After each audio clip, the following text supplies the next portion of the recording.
Andrés, ¿comenzó? Buenos días al tercer y último día de este seminario regional que ha estado demasiado interesante, con mucha información y esperamos terminarlo de buena manera. A lot of information, and we have a bit of an issue with our main camera, but nevertheless we're going to move ahead while everyone connects. And I'd like to begin by recognizing Laura Baez, who will be providing us with a summary of the main messages and findings of yesterday. So please, can you connect to Laura? The technicians, please. Good morning, everyone. And here now I will proceed with the summary of yesterday's work. Quite a challenging task. What I will be presenting here are a few highlights and not the overall content, because of course these topics will continue to be discussed today. We began the day yesterday with a keynote speech on labor inclusion, focusing on improving human capacities throughout the life cycle. These the greater inequality, the less social mobility.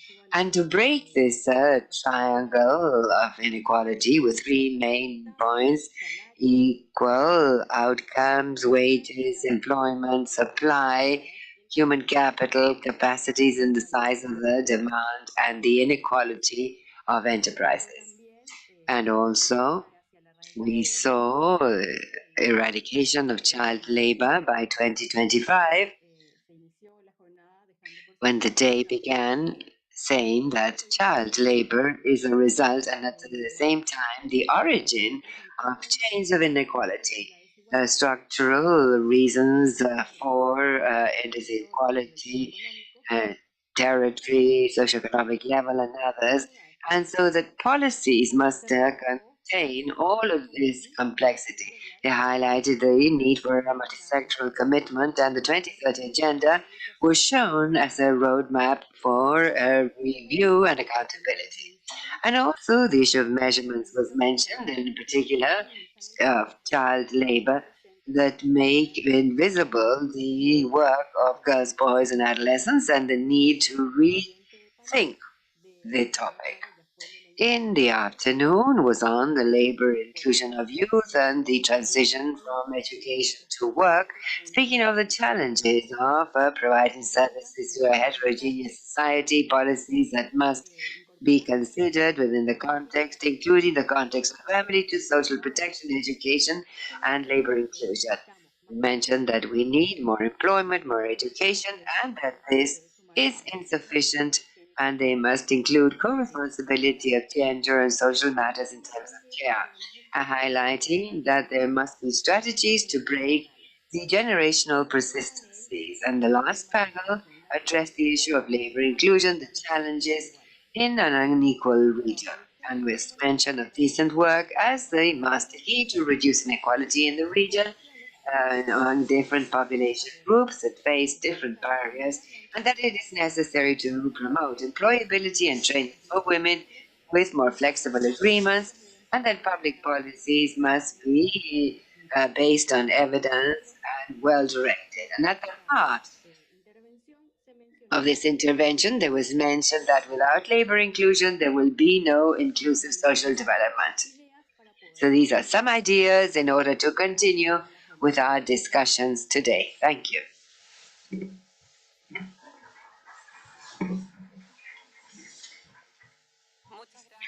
Well, thank you very much, Laura, for that summary. And so today, in this last day, we're going to see the present and future of work, labor inclusion as a key to overcoming inequalities and informality in Latin America. And for our keynote speech this morning, we will welcome Glenda Quintini, Senior Economist of the OECD. She's an economist from the Catholic University of Sacro Cuore, Master in Economy, University of Essex, and a PhD in Labor Economy, University of Oxford.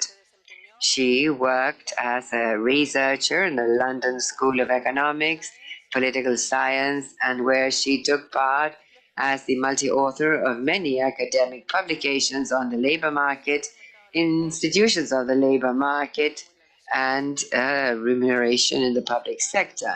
And she has more than 20 years' experience working for the OECD, and where she leads a team focused on analyzing changes in the families required for the labor market and informing governments on how to respond to these changes, structural reforms based on recommendations for the construction of capacities, and learning based on good practices. Today, Glenda will be speaking to us about the competencies that are more or less probable to be automated, the implications of technological change, labor markets, and public policy recommendations based on OECD. Thank you, Glenda, for being with us today. The floor is yours. Well, thank you very much for inviting me. I'll be speaking in English, and so I will first share my presentation.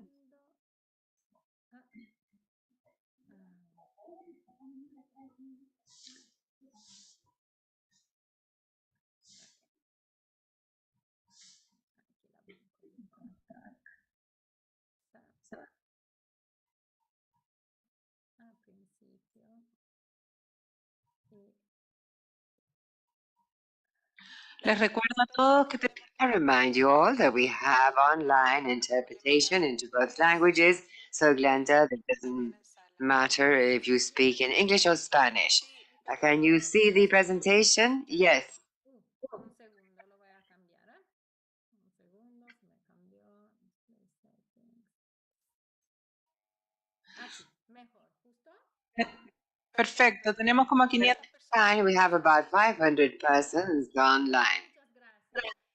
Well, thank you very much for inviting me. As I said, I'm going to try and focus on how we can respond to changing skill demand through adult learning policies. And I will try and focus specifically on bringing all on board, so on the inequalities that may come as a result of some of the transitions we are seeing already and we're going to see in the years to come. So at the OECD, when we look at drivers of changing skill demands, and in some cases changes in skill supply as well, we look at technology, we look at the green transition, and I'll tell you a bit more about these two trends, which are the two that we hear most about these days. But we also look at other trends that are a bit less sexy these days, but still inexorably ticking, like, for example, population aging and globalization, where we still see a repartition of tasks along value chains as a result, different skill demand in different countries. And then, of course, there's also shocks, major shocks, like the COVID-19 pandemic was one of them that affect, again, the demand for skills. Now, talking about technology, our recent work has really focused on artificial intelligence. In a way, this is now the core of digitalization that we are seeing. And we have been looking over the past couple of years at how artificial intelligence may have broadened the set of skills and abilities that can be automated.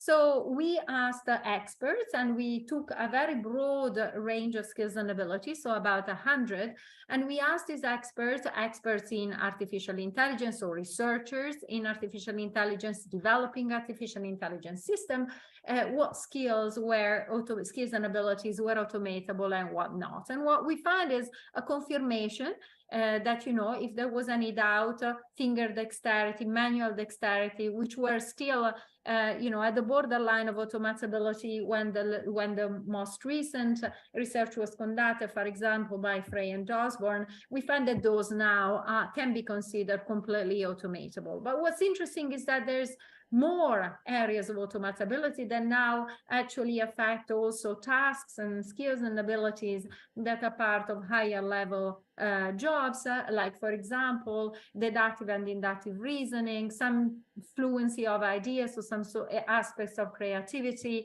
and also reading comprehension, for example.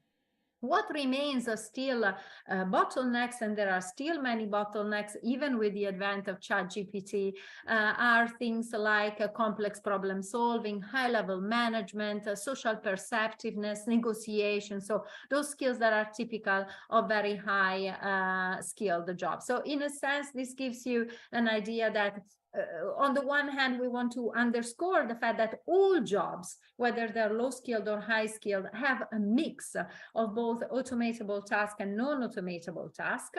At the same time, low skilled jobs continue to have a very large share of automatable tasks compared to non-automatable tasks. So for example, if we look at the important skills and abilities that are important for low skilled jobs, we see that about 25% are still highly automatable, about 5%, even in low skilled jobs, are things that cannot be easily automated. The opposite is true for high skilled jobs. So these also include, even management jobs, as I was saying, they're tasks that now belong to our high skilled jobs and can be automated, but there's still such a large share of non-automatable jobs that the dynamic is very different. We can expect low skilled jobs to change a lot more, and we can expect high skilled jobs to require more working with technology and learning about technology than really being substituted.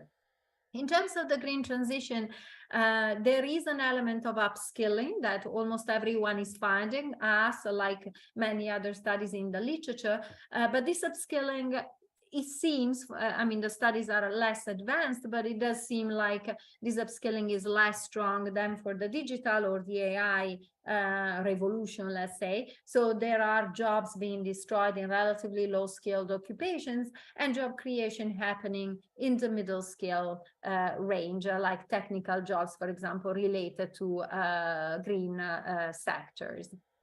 Now, what does this mean? This means that in countries where there are a lot of elementary occupation, a lot of semi-skilled blue-collar occupation, and typically this is the case, for example, in many Latin American countries compared to the OECD average, well, the risk is higher because there's a much larger share of employment in jobs that are going to be highly affected, which again, doesn't necessarily mean these jobs will disappear entirely, but it does mean that people will have to go through significant adult learning or reskilling or upskilling. When we look at whether countries are ready, how we can respond to these changes, we developed a few years ago what we call a dashboard of priorities for adult learning, where we look at different dimensions of adult learning. We look at first the urgency for the country, so how urgent is action need to be. We look at coverage and inclusiveness. So we look really at participation, and we look at the inclusiveness aspect, the inequality of participation in adult learning.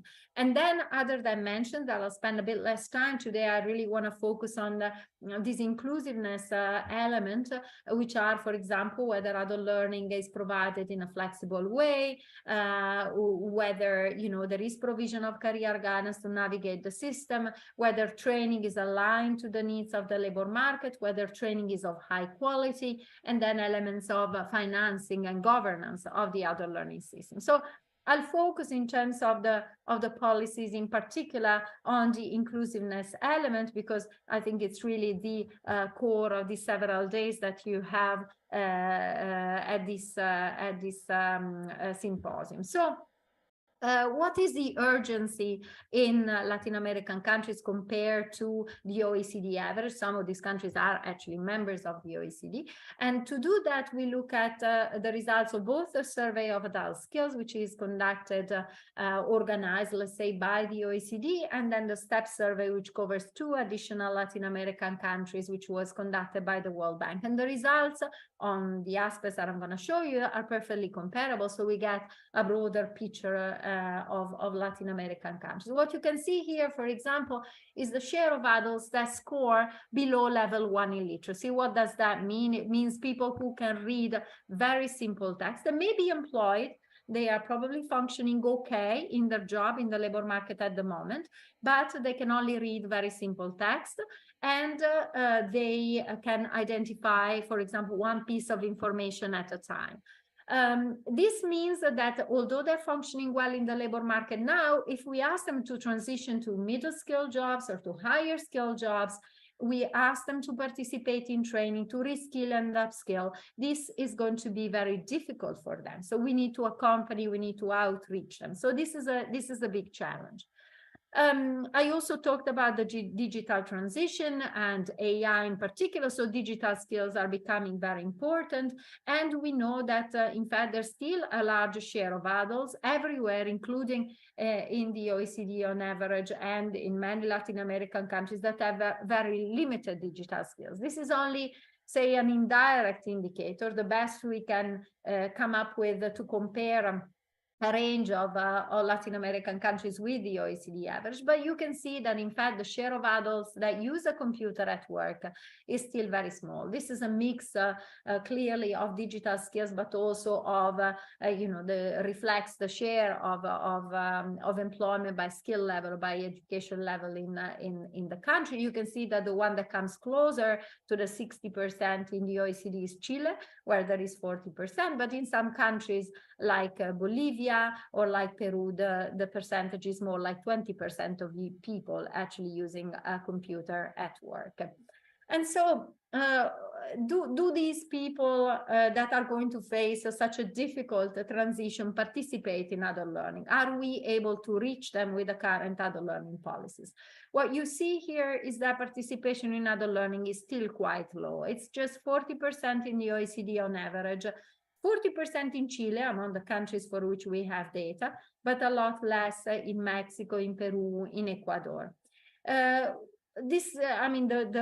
purple bar reflects the incidence, the little dot reflects the number of hours, and you can tell that not only people participate less, so the likelihood of participation is lower, but they also participate for fewer hours than on average in the OECD. On the positive side, you see that there is a lot of informal learning, both in the OECD, but also in Latin America. So there is a big share that we could perhaps value better of learning that happens in terms of learning by doing, learning from colleagues, learning from others, learning from just advances in one's own field. What is interesting is that of those who do not participate in training, and it's not shown on the chart, in the OECD, what we find is about 50% of those who do not participate in training tell us there was no training they wanted to take, but they didn't. Often we say that these adults are not motivated to train. I like to think that it's a mix of motivation, but it's also the fact that they didn't find training that was right for them, or they didn't fully understand how much value training could bring to their career, to their current employment, or to their employment prospects in the future. In Latin American countries, this share is much higher. So as many as 60% of those who do not participate said there was nothing really that they wanted to participate in, but for some barrier, for some reason, they didn't. If we look at those who did want to participate in training, but they didn't, and we asked them the reason why they didn't, what they tell us is they didn't have time. This is the typical answer of adults, and it's very true, and it speaks to the type of barriers that we all as adults face when we approach training. We do not have time. We already have busy lives at work. We have busy lives in our personal life at home, which means that leaves very little free time. For low-skilled adults, this is even worse, because that means they don't have money to pay a babysitter to take care of their children. They don't have money to pay for transport or other materials that might be needed for the training. They cannot afford to leave their jobs and go without wages because they are retraining entirely for a new profession. So the lack of time is an important element, covers in total more than 40% of adults. There is then the share who says that training is provided at an inconvenient time and place. And then there is the element of cost. So cost is very important. Here you see that on average, this is the average of the OECD, about 15% of adults say training was too costly. In many countries, there are mechanisms to pay for your training, subsidies of various sorts. So in some cases, it's also that some adults, especially the low skilled, don't know where to access and how to get this support. But this share is much higher in Latin America. So in most Latin American countries, it's above 20% of adults who say they did not train because it was too costly. Firms face a similar barriers. So when we ask firms why they did not train, they mention time. So they mention the workload, they mention the cost. They also mention a preference for recruiting. So instead of retraining their workers, they prefer to source the skills of adults outside outside the firm. So they prefer to re-recruit other workers that have the skills they need. In terms of inclusiveness, and again, this is an aspect I want to focus on, what we see, in fact, is that the adults that need adult learning the most, because of all the challenges I mentioned before, because of the transitions to higher skill jobs, actually receive less training. So you see that the low skilled receive less training than the medium skilled. The gap is bigger in most Latin American countries than on average. You see that older workers, again, who probably have more obsolete skills than prime age, receive less training. In Latin American countries, there's also a tendency to see larger gender gaps. So men train more often than women. And then workers who are in small and medium enterprises really train a lot less than workers in larger firms. And this is even more pronounced in Latin American countries than in the OECD on average. So big socio-demographic characteristics, so big socio-demographic gaps and a lot of inequality. So the bottom line is, overall, we may not see a fall in employment as a result of digitalization. In fact, we've already in many studies seen that employment continue to grow, but there are important inequalities because some groups are more affected than others, and those groups we're not necessarily reaching those groups very well with policies towards adult learning. So what can we do? What are the policies that we can put in place? What are the actions that can help bring those adults on board and so address those inequalities? I'm going to be referring to some, output, some publications that we've had. Hopefully the presentation can be circulated to you later and you'll be able to click and also access some of these reports. But we issued a booklet, a brochure, so it's a short publication a few years ago, going along our longer adult learning reports, which looks specifically at low-skilled adults. And we identify 7 areas for action. So the first one is really reaching out to potential learners. So if what I said before, many adults say, well, they weren't interested in training, or they didn't know that training would have a value for them. So these are very far from the possibility of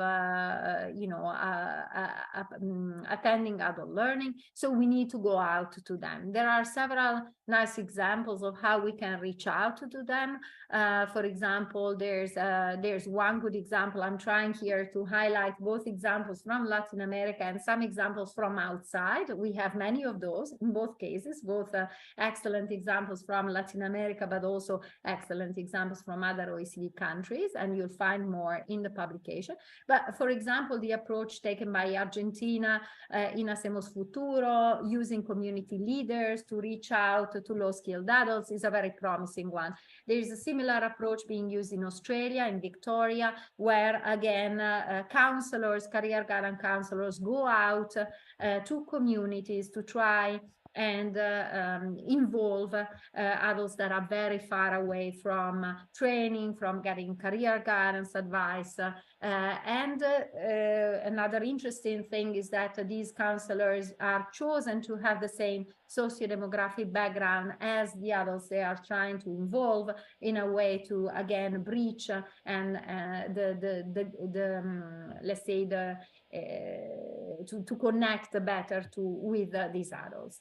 Another element is offering holistic and personalized advice. So we find that career guidance, where it is properly done, allows connecting with low-skilled adults, making them valuing their skills that they might have developed informally. It means that we are able to also listen to their aspirations and to their interests. We did in this case a study of really a set of interviews with 50 low qualified workers who were not interested in principle, neither in career guidance nor in attending training. And their feeling was really that nobody had ever actually talked to them and asked them what they wanted to do with their life, why, how they wanted to grow, how they wanted to develop their working life. And so, that gives us a few hints of how we can help these low qualified adults to engage in training.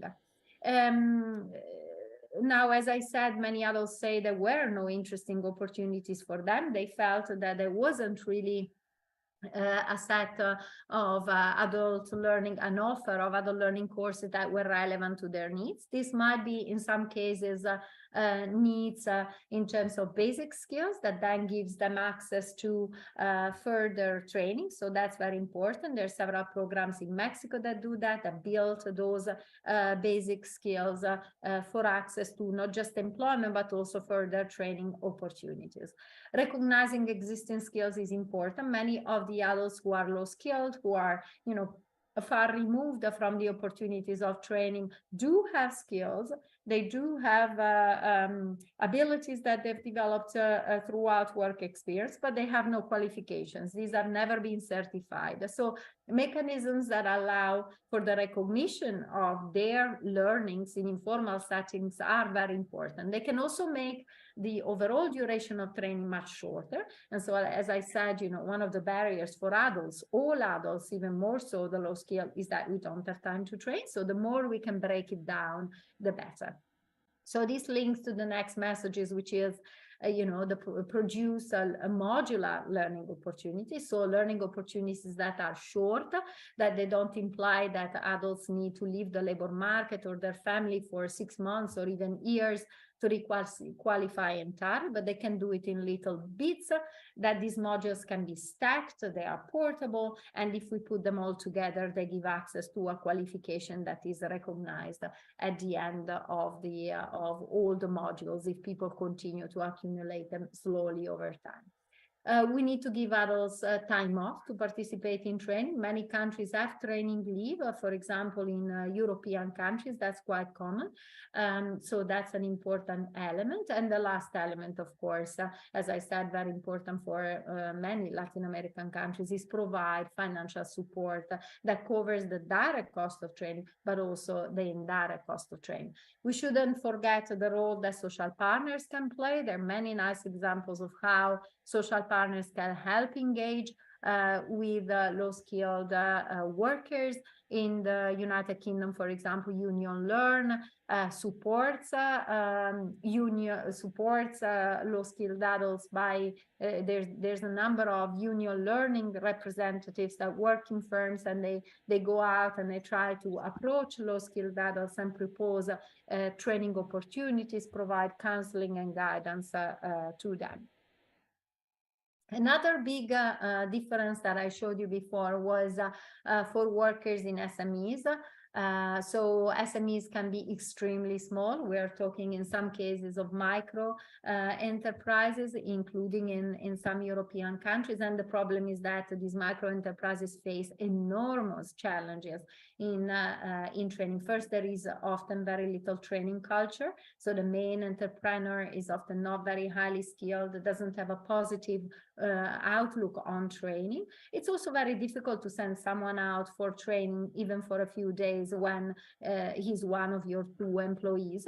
So there's several challenges there. And there's many policies. Of course, there's policies that address the cost of training, so that can be targeted financial incentives. I mentioned on this slide the case of Chile, Impulsa Personas, with tax deductions for training. But there's other non-financial elements, like strengthening the capacity by small and medium enterprises to assess skill needs. So we have this big idea that, firms are going to look at their workforce, they're going to assess the skills of the workforce, they're going to compare them to their strategic objectives, that they come up with skill gaps and provide training for these skill gaps. But this is all Arabic for many firms, especially for the small and medium enterprises. So there are several programs in many countries that aim to help small and medium enterprises make this assessment, understand where they could go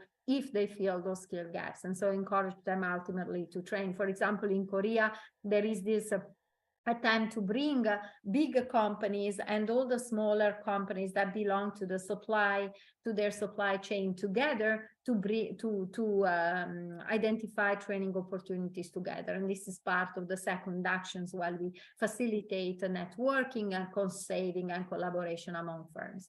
And finally, of course, there's a big element also of awareness raising, because particularly for managers, as I said at the beginning, trying to create this sensitivity to the importance of training among managers. And then one last gap that I'm going to talk about is the gap between jobs at very high risk of automation and jobs at low risk of automation. So workers in jobs at high risk of automation receive very little training.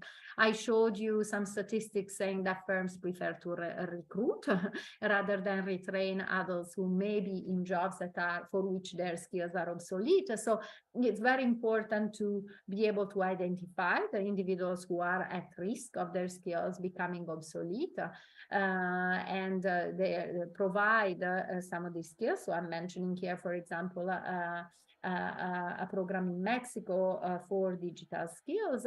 But then you also need interventions that act before the risk of automation has materialized in sectors that are declining, where structural change is affecting them. And it's not just automation. We can talk about the green transition as well at this point. So there's a twin transition element here. Can we act before things become too bad, before these workers lose their jobs? And in Australia, for example, but also in Sweden, there's a good example. There are these structural adjustment programs that go into the companies and in the regions most affected in advance, of trying to find alternatives for the workers. And then, as the third point, again, the involvement of social partners in developing and implementing measures for individuals risk of skills automation or obsolescence is very important. I want to conclude, and this is my last slides, and I'll be happy to take questions afterwards. There is a systemic change that is emerging. There are several big trends that are changing the landscape of adult learning, several innovations that are emerging in many countries. And they are overlapping in some countries. So there are some countries that are doing everything, but also to some extent there are different approaches to innovating adult learning systems. So first one is the countries that are trying to empower adults to train. So they have created individual learning accounts. This is something that's been done quite a bit in France, but also in Singapore. There's a European Commission recommendation on individual learning accounts, which is to some extent encouraging many countries to look into creating individual learning accounts. Essentially, this means that every individual is given either a number of hours of training or an entitlement in terms of money that they can spend in training. So this is very nice. It empowers people to make a training decision. One potential, so there's a lot of strengths in that. Many of the systems also allow these individuals adults who create their account, who try to use it for training. It also gives them access to career guidance to choose among the various training opportunities that are available. But it is still an instrument that is very difficult to use for very low-skilled adults, for adults that are very very disengaged in employment or training. So for them, even the best systems still find that outreach through, again, as I said before, community leaders is still fundamental.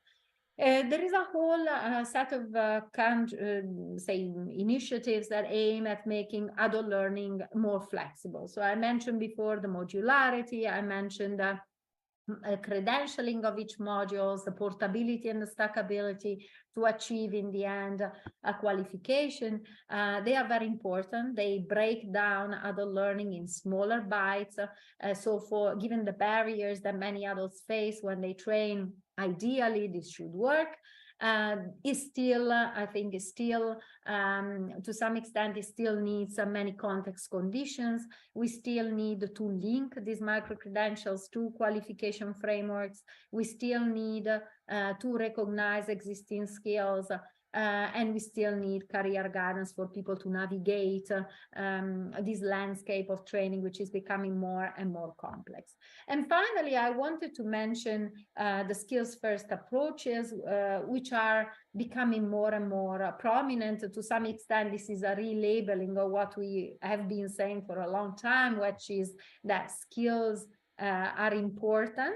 And not to say that qualifications are not important, but if you have the qualification and not the skills, then that's a problem. But also, if you have the skills and not the qualification, then the skills should still count. So it's an approach that comes more from the private sector, that comes more from companies that are, especially in the current context, because there are significant skill shortages everywhere. And so companies are trying to recruit from a more diverse pool of adults, and they are trying to address these skill shortages. The first feedback we're seeing is very positive. We're seeing companies saying that people who were from communities and backgrounds that did not have the right qualification, but who retrained and who managed to acquire the skills that are required and are recruited, are generally very motivating. And this brings a positive actually a slightly better performance than workers who enter the company through more traditional qualification-based channels. But of course, there are challenges there as well. Particularly, I have to say there are several questions that we hear from the social partners about to what extent, collective bargaining is recognizing the position of these workers who may not have the qualification but have the skills. Very often, wage levels are based on occupational experience, occupational history. They're based on qualifications. So how do we recognize, how do we protect these workers in the context of collective bargaining if they are hired solely based on their skills? And I'll stop here. And I hope this was not too much material. I hope you found it interesting, and very happy to take questions.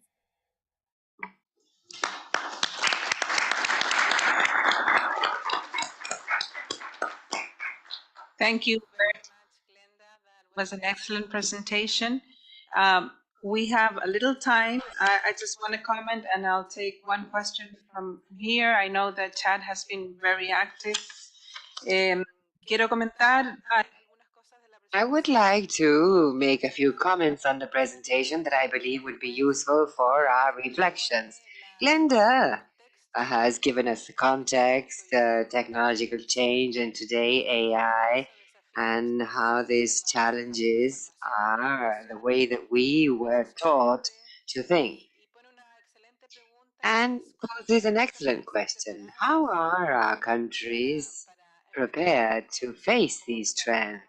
How do we prepare people, workers, students to face these processes, and how we have systems of education information throughout the life cycle, which is also something that came up yesterday.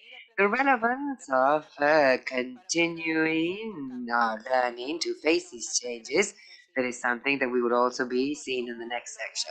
So the question is really, how can we get people to understand the value of continuing education? And this is not only for the countries of our region, the adult population that's already working, but also the young people who are still studying at school.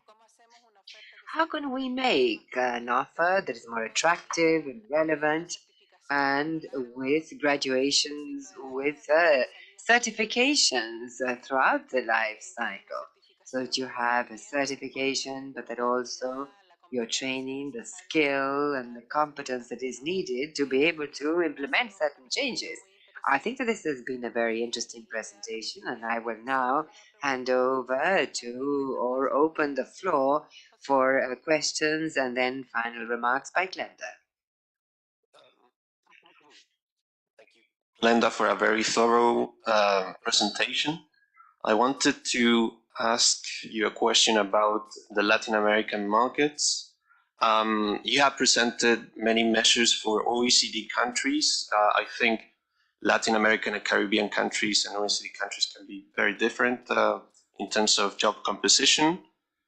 We are a region that is very focused on jobs like agriculture and mining and extractive activities. So my main question is, what are your thoughts about the risk of automation in Latin America, given that the market is structured very differently? And also we have a very big informal labor market where not all people have access to training opportunities in general. They do not work in the formal market. So what are your thoughts on our region? Thank you. Muchas gracias. Thank you very much, Jose. I understand that there are a lot of comments on the chat, maybe concrete questions that you, Glenda, I think, can check out directly on Zoom. So we'll open up for closing word. Unfortunately, I couldn't see the chat while I was presenting. I can see it now, but there's so much.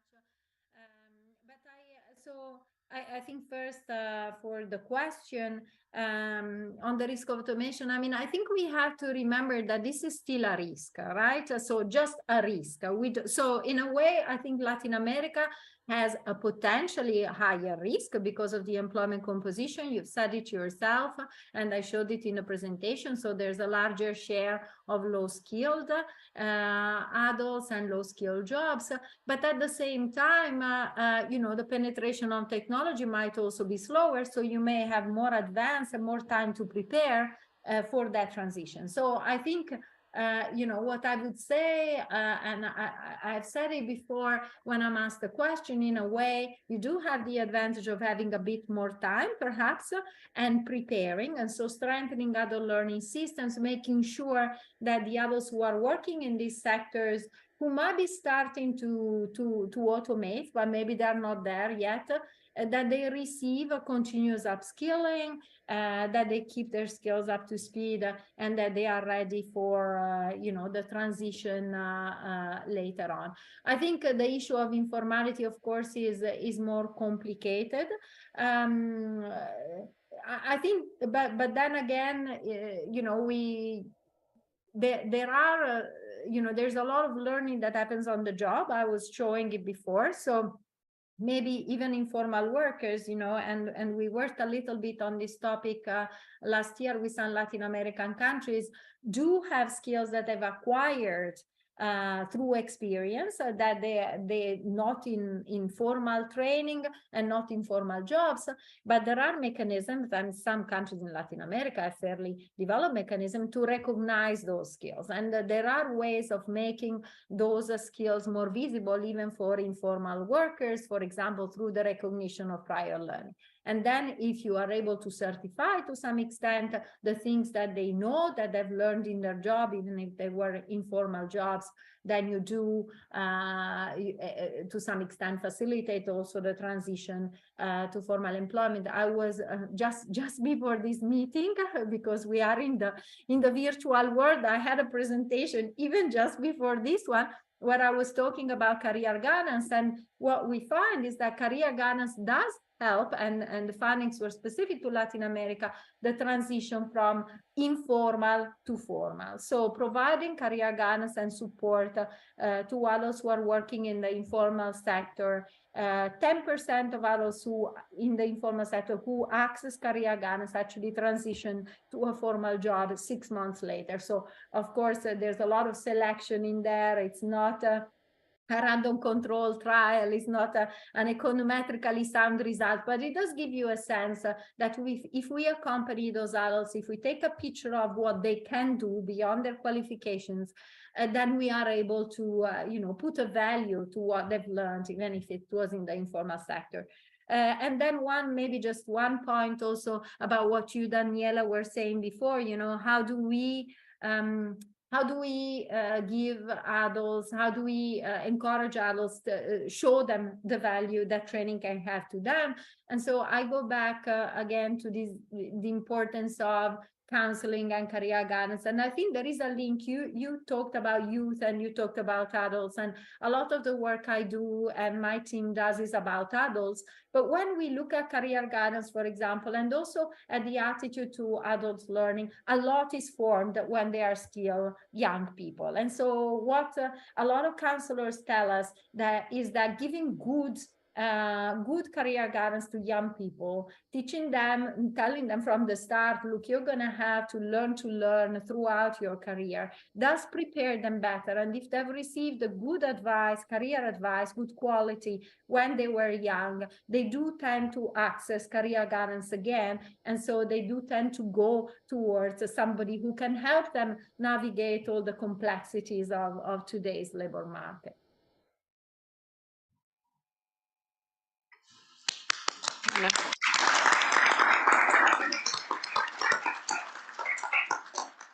Muchas gracias.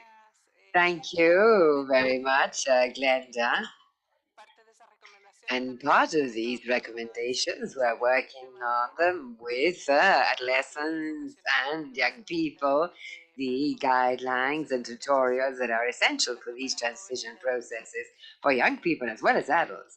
You spoke and said that this is a potential risk, and this is very useful to lead on to the next theme, when we will be speaking of the study of these themes in the region. Thank you.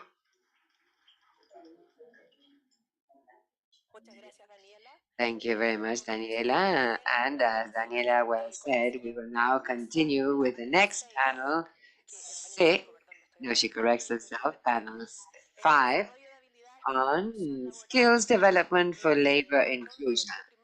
And the first thing I would like to do is check that we have our virtual participants. Ana Carolina, yes. Andres Romero, yes. There. Anne Caroline, Andres Romero, yes, thank you.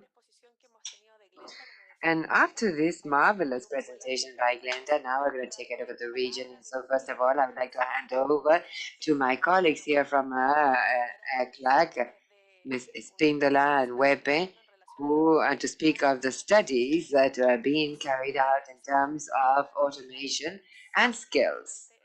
So go ahead, Ernesto and Maria. Thank you. Quedó mal puesto el título ahí. Curiosamente, en términos del uso de mayúsculas. Very well, thank you very much. Well,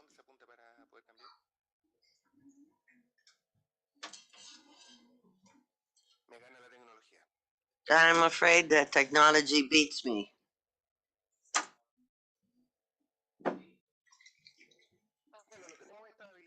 We don't have this skill as developed as it should, so let's take it as a training. for an internship. Basically, I will be bringing you a study that we are about to conclude on the estimation of risks in automation in Latin America as of a larger project that has to do with social stratification in Latin America and for development in transition. And the main objective of this research has to do with, first of all, the exam on social structure and its link with the changes that have been occurring in the 21st century in the productive structure. And here, one of the phases of the study includes a specific goal, and that's number 2 here. And that means that we wanted to estimate the risks in automation, employment in Latin America, and the potential effects of the risk of automation in the occupational structure, first of all, and the social structure at large. And this would focus the middle class according to the way the research was developed.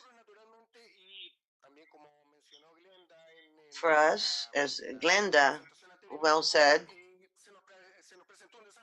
a challenge was posed, and that was related to the fact that we do have studies on automation. And I refer to Faye Osborne from 2017 study. And this was done with information for USA, meaning that the risks in automation that we may apply using that information are based on an occupational structure from USA and not from our region. They might be similar, but naturally that means that we would have to look at it. And that's what we did in one of the stages of this general project on social stratification.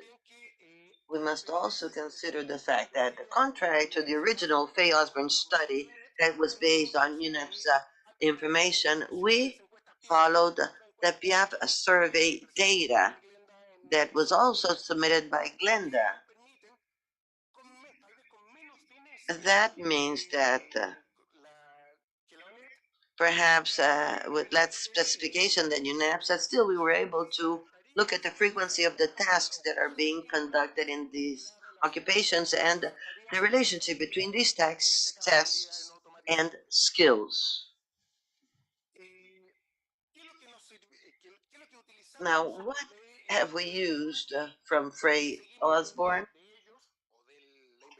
from that research? And then I will pinpoint the differences. Faye and Osborne's study has a key element for us to be able to replicate and modify it for Latin America. And it is that in 2010 they had a workshop with experts in innovative technologies. And these experts looked at all of the occupations and they made a list of 70 occupations that the experts could classify as feasible for automation or not feasible for automation. From a universe of more than 700 occupations, they classified 70. With the UNEP's system as harmonized by the International Occupation System from 2018, they became 92 occupations in the international system. On the other hand, equally important here, Faye and Osborne looked at the bottlenecks. From the initial Faye Osborne research, these are the obstacles for automation. We, on the other hand, look at the factors that protect the system from automation. So we wanted to look at the positive and negative aspects in the progressive automation of tasks. Now, the bottlenecks that they defined had to do with skills related to creative intelligence, social intelligence, and fine manual skills. I apologize for not going into further detail. We will go down into the methodology here. Now, there were 4 surveys for Latin America, and what we have done, also looking at the previous studies conducted in Chile by CLAPEX from the Catholic University. We looked at the Freya Osborne's bottlenecks using a series of indicators from the basic survey from PIAF. Initially, in 2020, we included the 3 bottlenecks with their indicators, including perception, manipulation, and fine motor skills. Now, after we got the first results, we got in touch with Glenda. She allowed us to have access to the initial study that was submitted at the conference at the end of 22. And then we were able to update in as much as possible what we had, that is, the set of tasks and indicators that fit these dimensions.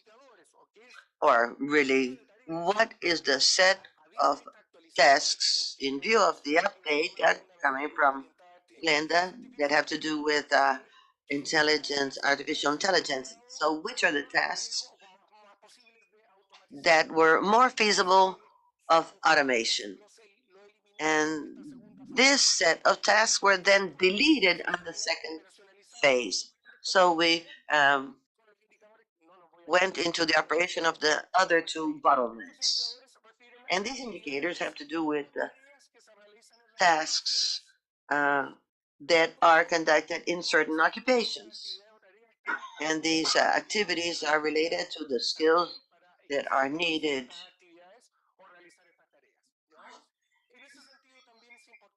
It is equally important to have in mind that as is done in this study and in other studies, we decided that the occupation is made up by a series of tasks. So we're not looking at the whole occupation. It's the tasks that will be automated or not. If we have an occupation that has only feasibly automated tasks, then that would be fully automated. But the series of tasks within an occupation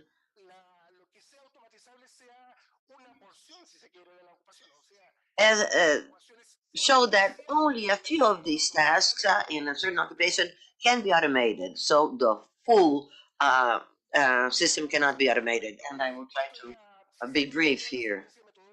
And this is the methodological sequence. Now, this is the data scenario. On the one hand, we have the household surveys that most of you know of. These are national surveys that allow for information on the socioeconomic population. And this is a large sample with large databases. And this allows for a pretty good diagnosis. On the other hand, we have the PIAC survey for these 4 countries, which are Chile, Ecuador, Mexico, and Peru. These are small surveys with 5 or 7,000 cases. And they also looked at the labor market and the adults that are not in the labor markets that measure skills during the lifetime and for labor, and that is one of the virtues of this survey. And through these activities, we are able to see a lot of information as well as the frequency of use. Not really the number of hours, but this is what we have available. On the other hand, we have the occupation according to what can be automated and what cannot be automated from the Frey Osborne unit.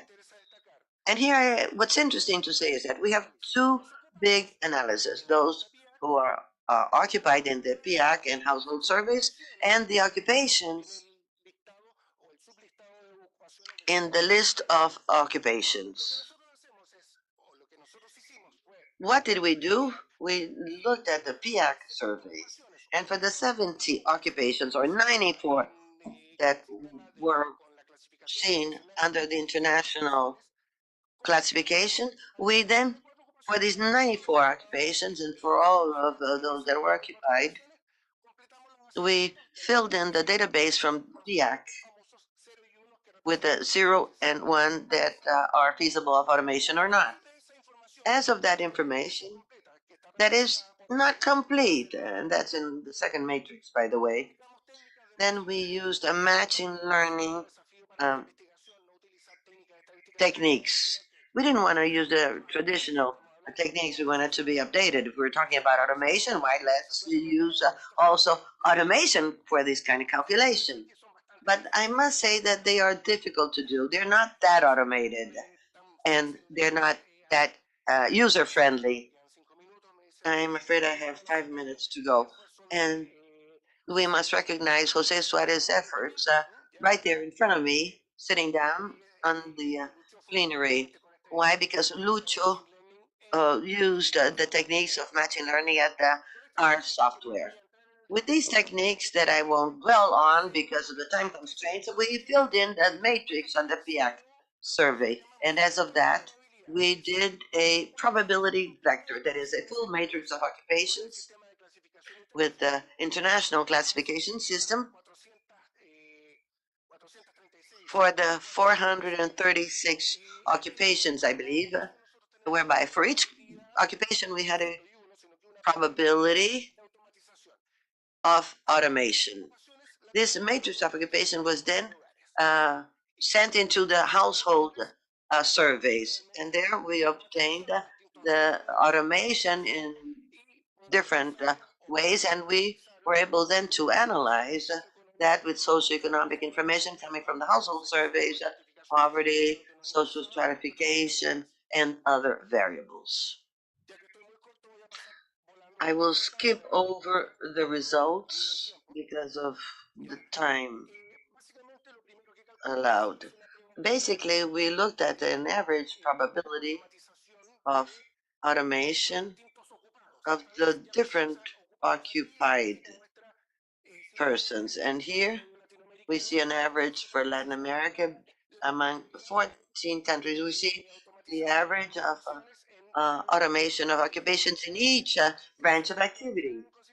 We must realize, though, that the recent technological system has a progressive way of different things such as robotics, AI, and that expresses the risk of automation.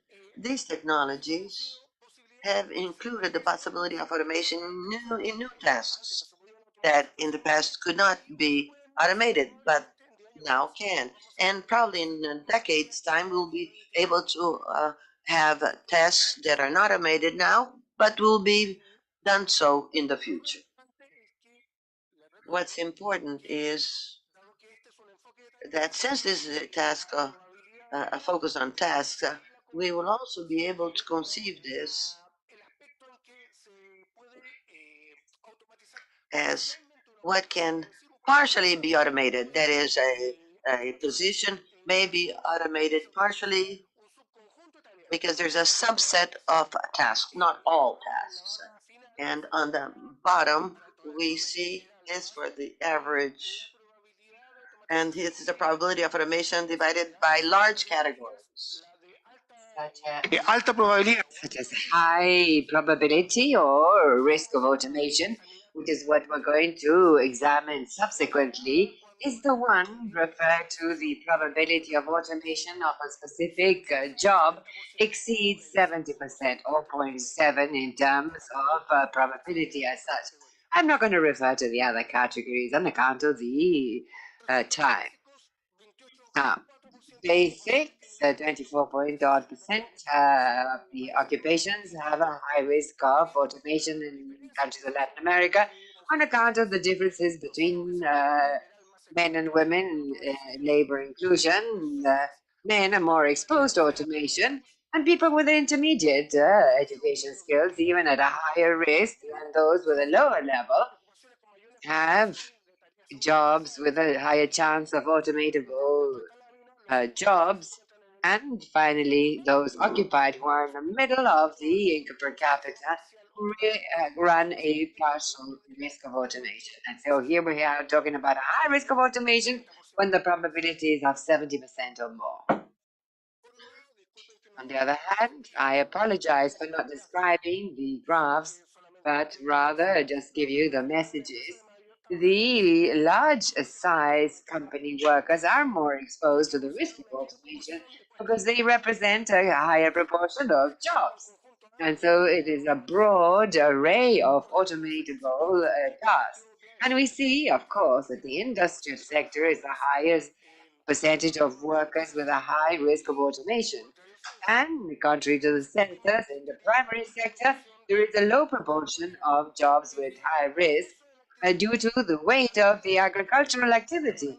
And in this region, through the primary sector, if you like, agriculture, fisheries, hunting, 96% of the labor force.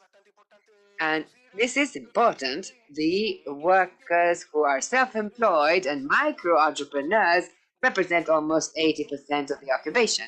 And so it's not that they are self-employed or micro-entrepreneurs, but rather that they carry out very varied farming activities. You're a self-employed farmer working the land.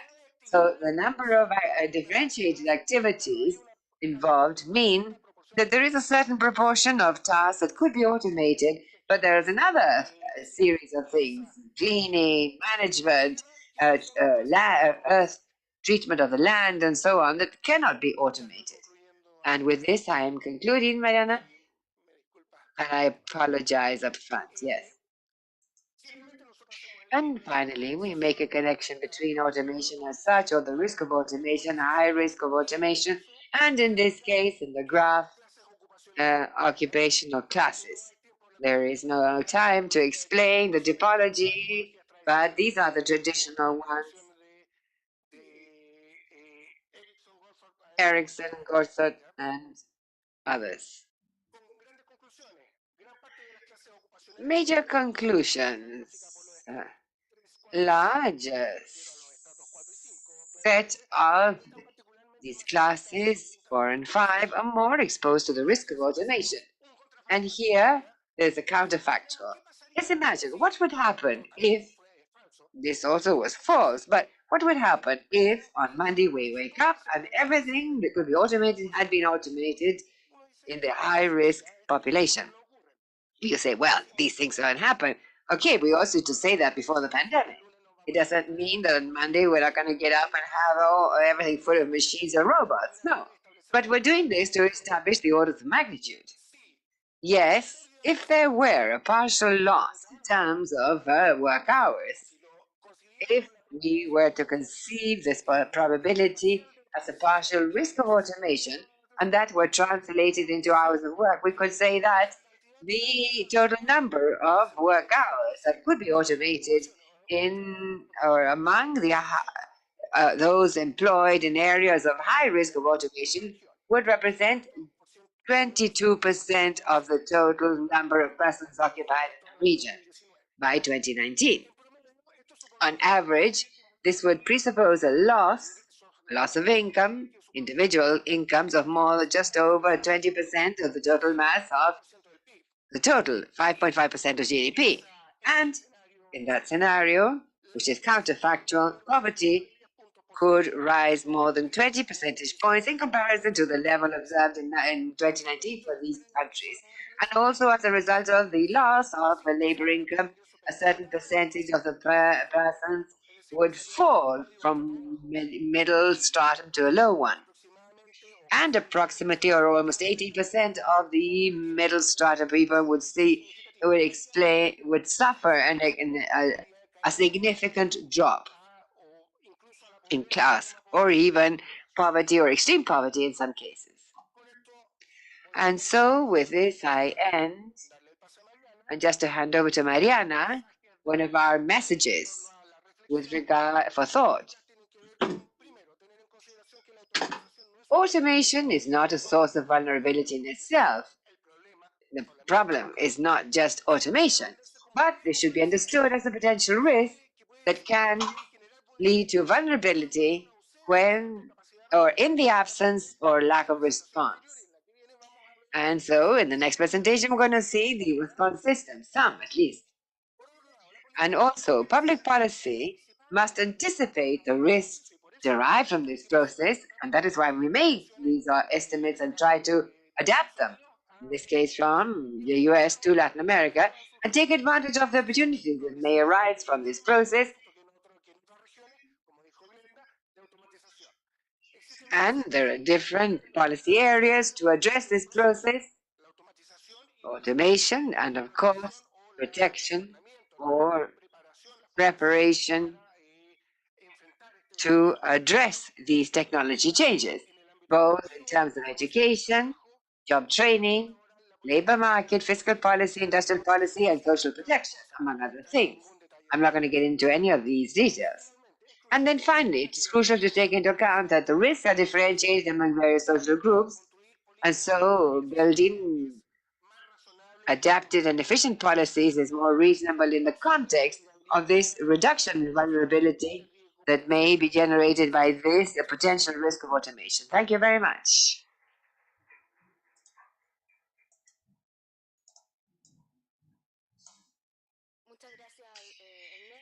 Well, thank you very much, Ernesto, and good morning, everyone, and maybe good afternoon, depending on the country where you are connected online. Let's wait for the presentation to be put up. Let me say that I'm going to talk about the skills for work in the future in Latin America and the Caribbean. The structure of this presentation, I will begin, first of all, determining what do we mean or what do we understand by skills and the future of work, and then ask how prepared is our education system and training in the region to face these changes, and I'd like to end with some final thoughts in terms of public policy. So skills and the future of work. Skills have to do with the capacity to carry out tasks and processes in order to achieve a specific goal. And it involves knowledge, skills, attitudes, and values. It is not just a matter of knowledge, but also being able to apply that knowledge. In broad terms, we can classify skills as cognitive, socio-emotional, or physical. And among the cognitive ones, we have basic skills such as reading, maths, writing, but also complex cognitive skills such as problem solving, using information, data, and critical thought. Basic skills, although very necessary, represent a basis to later on develop more complex cognitive skills within the context of the future of work. And then social-emotional skills, we mean the ability to rate to yourself and also others. Very, very relevant in this context of change because they include flexibility, ability to adapt, communicate, empathy, all skills that potentially to date cannot be automated by technology linked to this fourth industrial revolution or technological or digital revolution. And then the physical skills can be classified as skills for life, dressing and feeding yourself, but also operational things like use digital devices.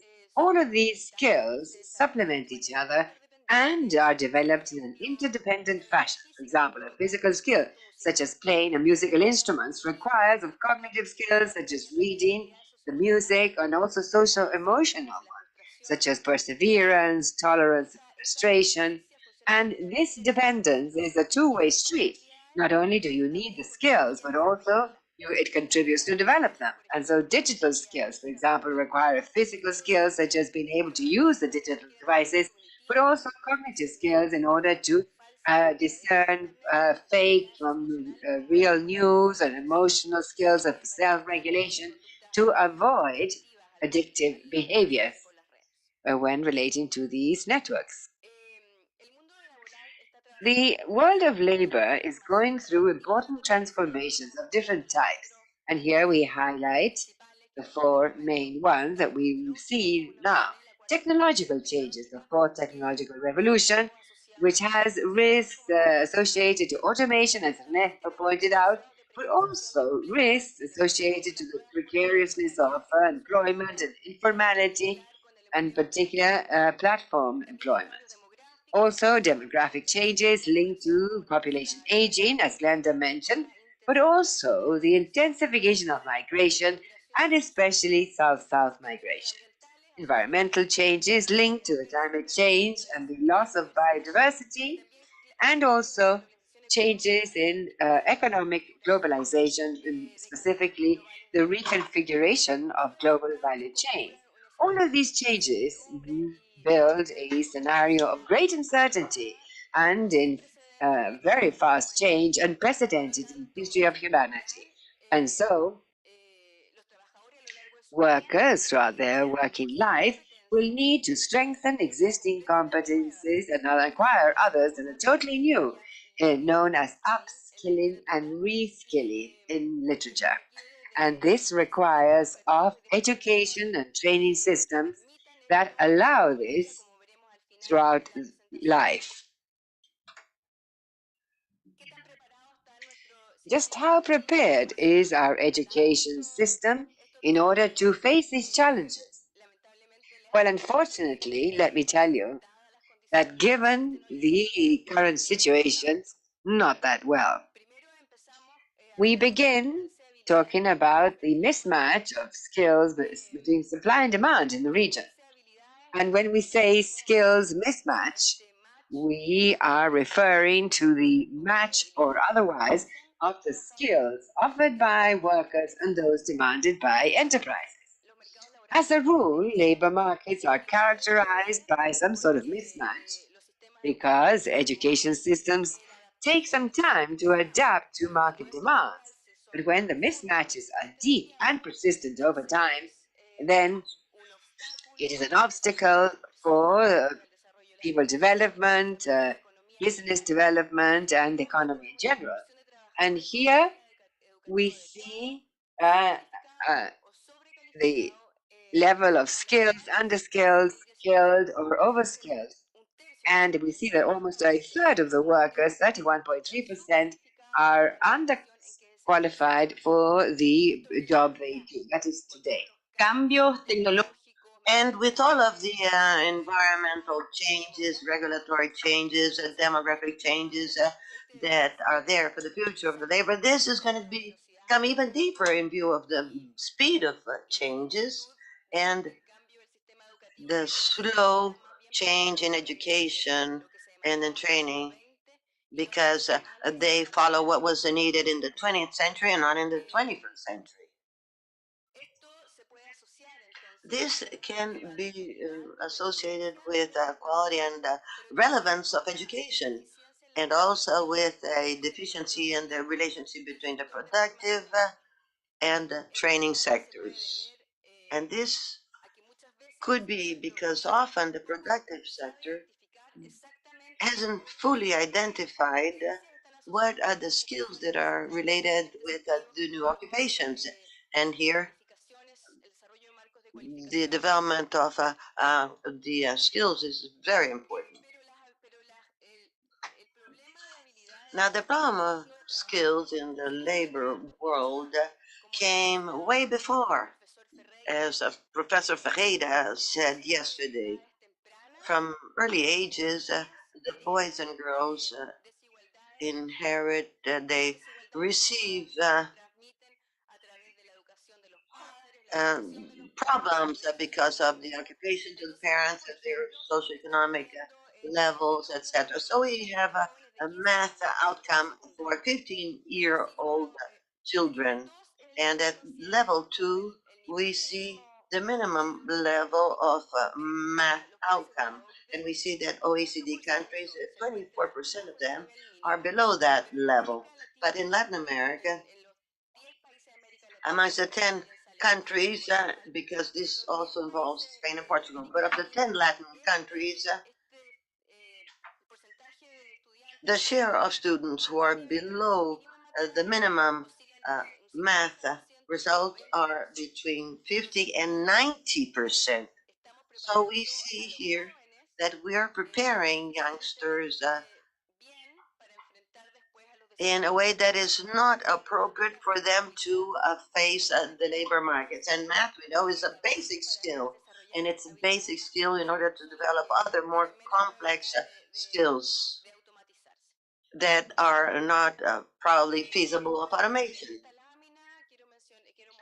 Here I show you that the important gaps in digital skills that are conditioned by the social inequality matrix in the region. Here we see adults with a good outcome in the problem solution in the digital world according to age, gender, and education. The first thing that we can tell here, and that's for 4 countries, Chile, Ecuador, Mexico, and Peru, 4 countries. And the beige column belongs to OECD countries. And the first thing that draws our attention is the gap between Latin American countries and OECD countries in terms of the share with high levels of results in these skills, but also there are differences between the countries in the region.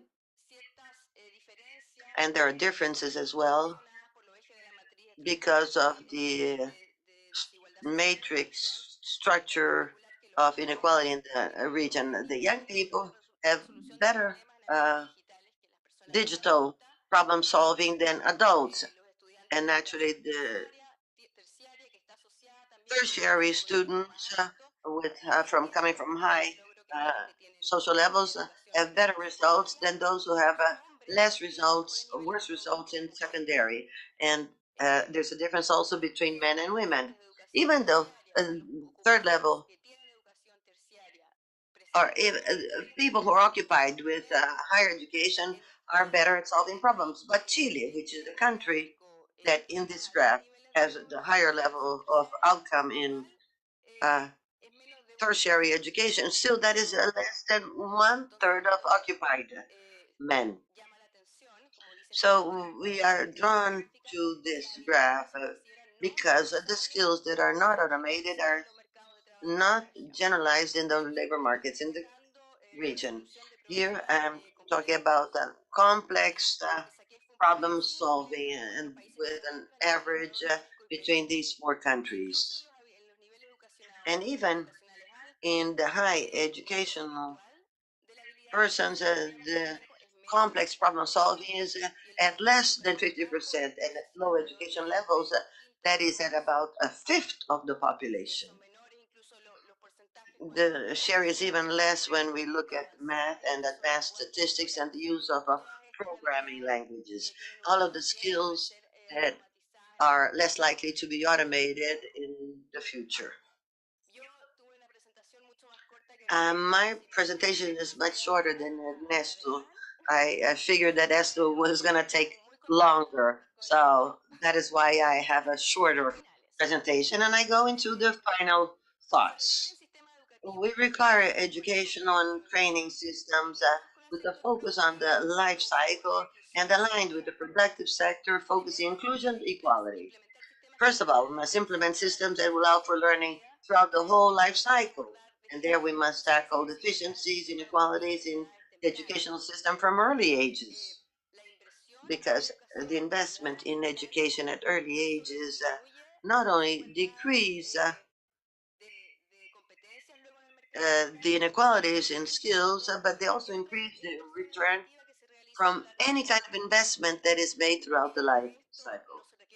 And for that, we not just need educational policies, but also articulation with the social protection policies. As Glenda said, we need educational systems and with porous formation that is for students and workers to be able to be trained in short programs that can be supplementary throughout their own life, offering training programs to the workers in view of the fast changes that are occurring in the labor markets. The workers will have to go deeper into their own skills, and they will also have to change throughout their lifetime in order to maintain on the job market. And it's very important to focus on the development of skills rather than memorizing content, which is what's happening today in the educational system. The development of skills, that means cognitive basic skills and also complex skills such as problem solving, social and emotional skills such as working in teams, the application of knowledge in order to reach certain goals. Especially at school age, that's when we find that these skills start being concreted in the child's mind.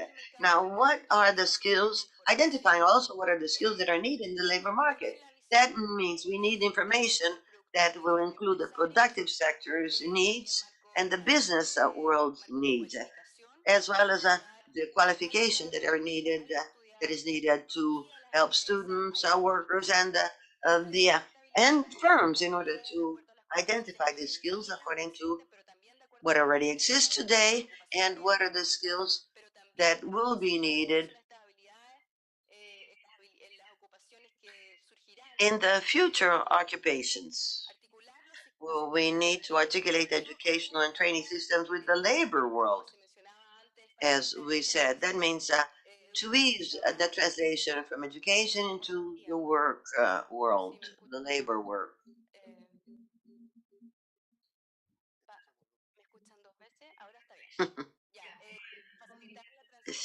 There was an audio issue. Well, we must then offer dual programs for education where the students may practice in the productive world, they may be trained there, and perhaps continue to work there. And we must also articulate the training of workers and with the productive sectors in order to diminish that mismatch of skills that we saw at the beginning.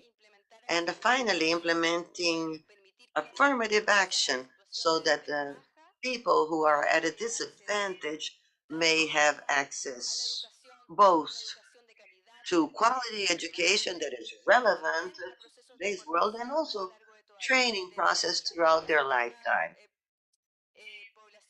And which are these persons at a disadvantage? Why, women, even though they are better off in terms of education, access, and graduation, still, these many women will probably not be truly appreciated in the labor world. They, for example, are not that much into science, math, and engineering careers.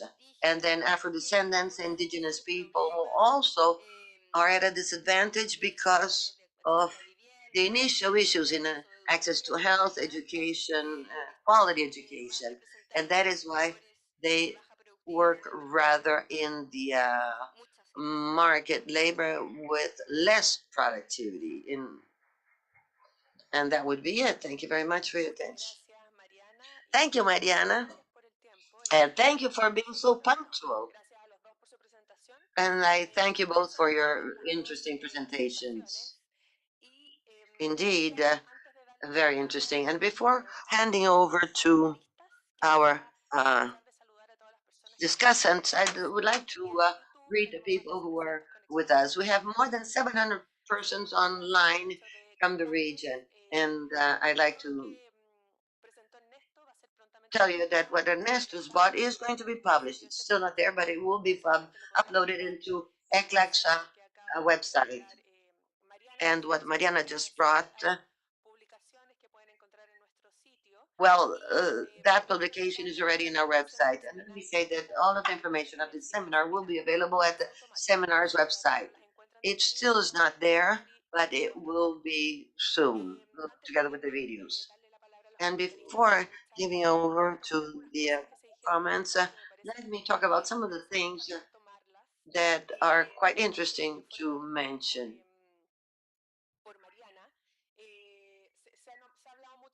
We have heard a great deal about the territory, and that is one of the important things to be considered, because often at the agricultural productive sectors, as Ernesto said, there will be an impact related to automation. We still don't know if that will be as strong as expected. So we have to look at what's happening down at the territory in the skill training and upskilling, and what's happening with the work available. We have seen that when mines have been shut down or something similar, the training that the people have don't agree with what exists in that area. I also wanted to say something that is pretty interesting here and related to this. One of the big topics in the skill training has to do with nutrition, health, the necessary health so that people can be trained. This was mentioned in the chat, by the way, and it's interesting to talk about this after this crisis that has shown even more malnutrition in the area that will eventually affect the adult life of these children. Now, Mariana, the last thing she said about the need to train for an uncertain world, that is going beyond the classic cognitive skills, language and math. There's a demand of different training for what's going to happen in the future. Resilience, for example, is probably going to be much needed for the future of the labor world. And a final comment for something that I believe is key, and Mariana talked about this, and that has to do with the data.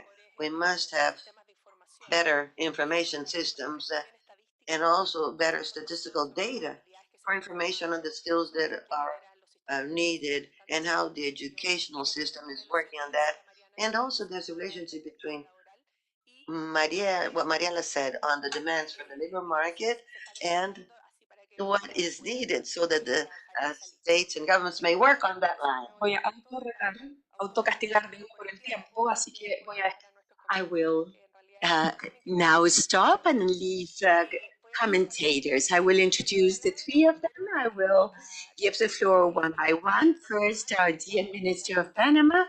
She has been with us all this time, Doris Zapata Acevedo, Minister of Labor and Social Development of Panama.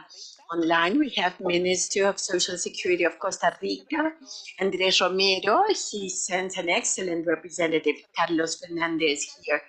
And then finally, Anne Caroline Postuma, who is the director of Sinterforo ILO. It's the Inter-American Forum for Development of Knowledge and Professional Development. Minister, without further ado, please, your comments.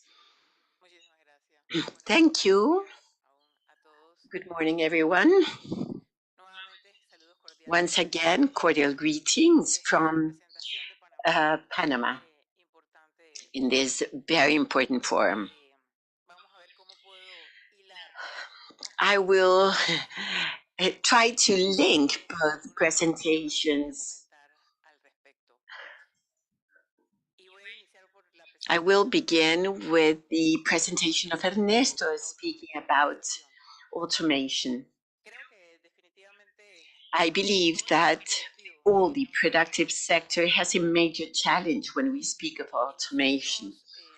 And from the government strategic plan, we had identified from the very beginning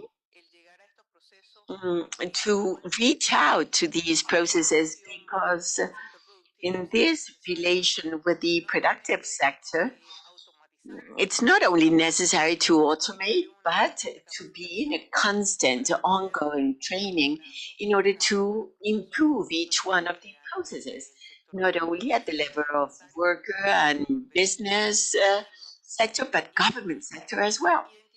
And we identified what we call in the strategic government plan a digital DNA.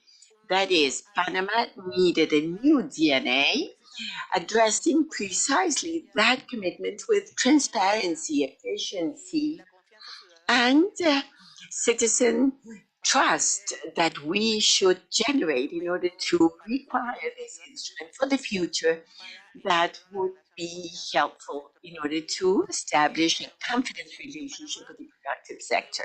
That's one of the challenges. In Panama, the largest percentage of automation is found in the tertiary service sector, that is.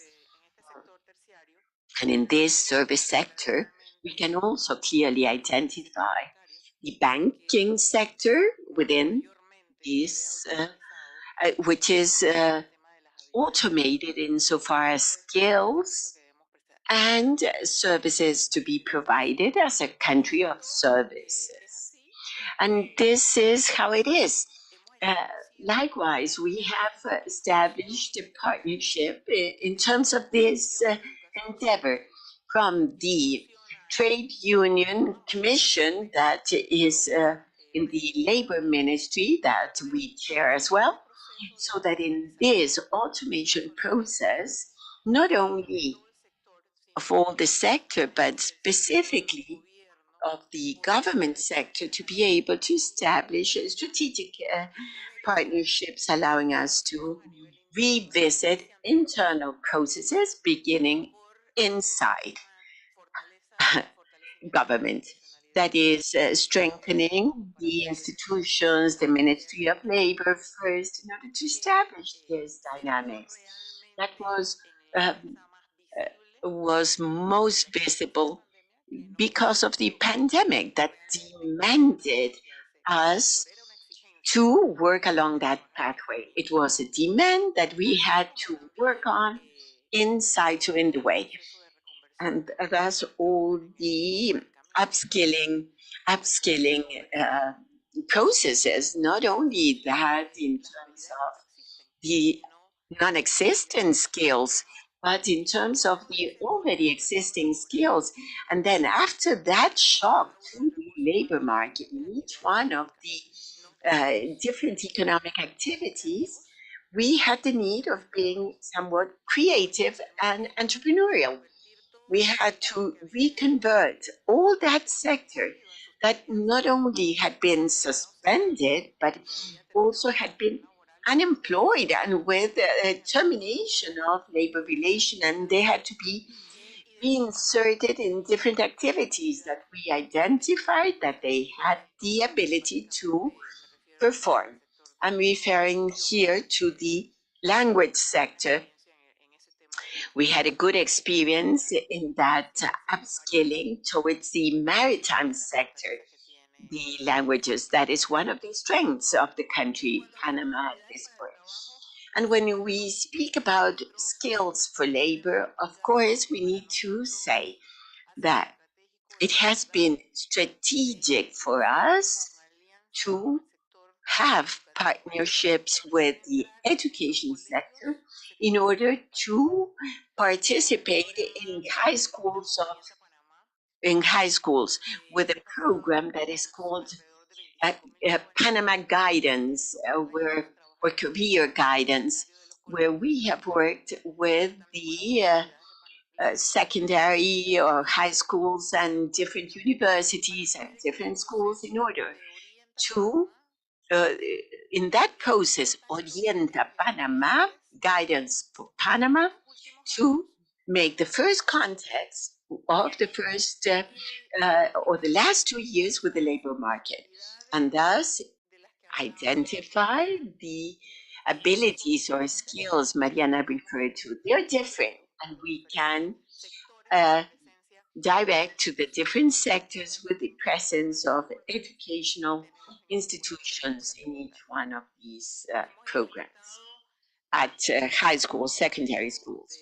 We have implemented in this recognition of skills, we have identified a window of opportunities that from the ministry provides us with the guarantee of having included different training institutions or entrepreneurial and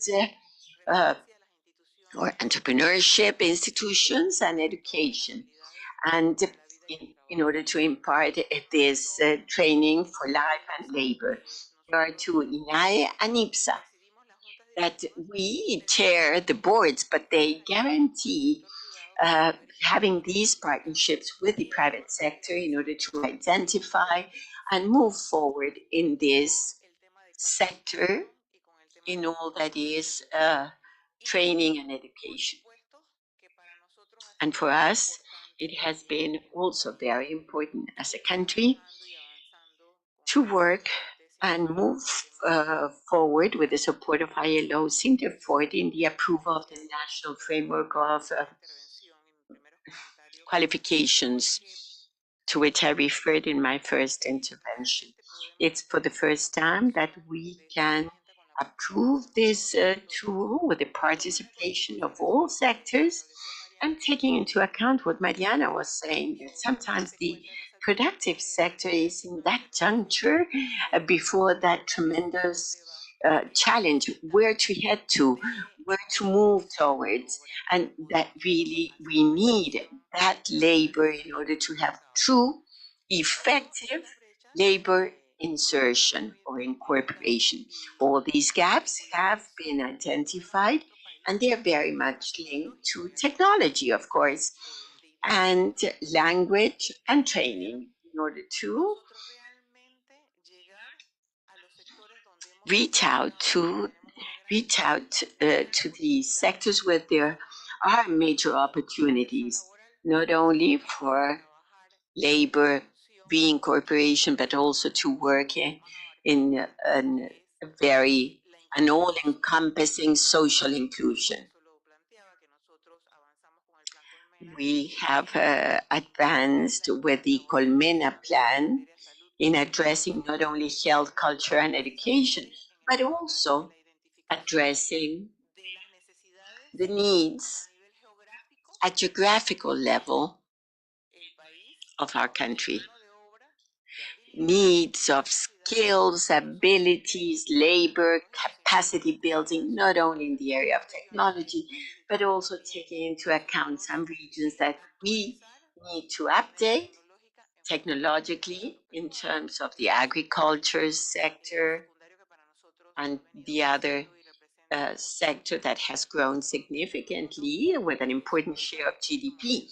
We are a country that at this point, for some years, has a mining sector that in Chile there is great experience, but we are just beginning this process of training also of skills and labor in terms of this economic activity in the country.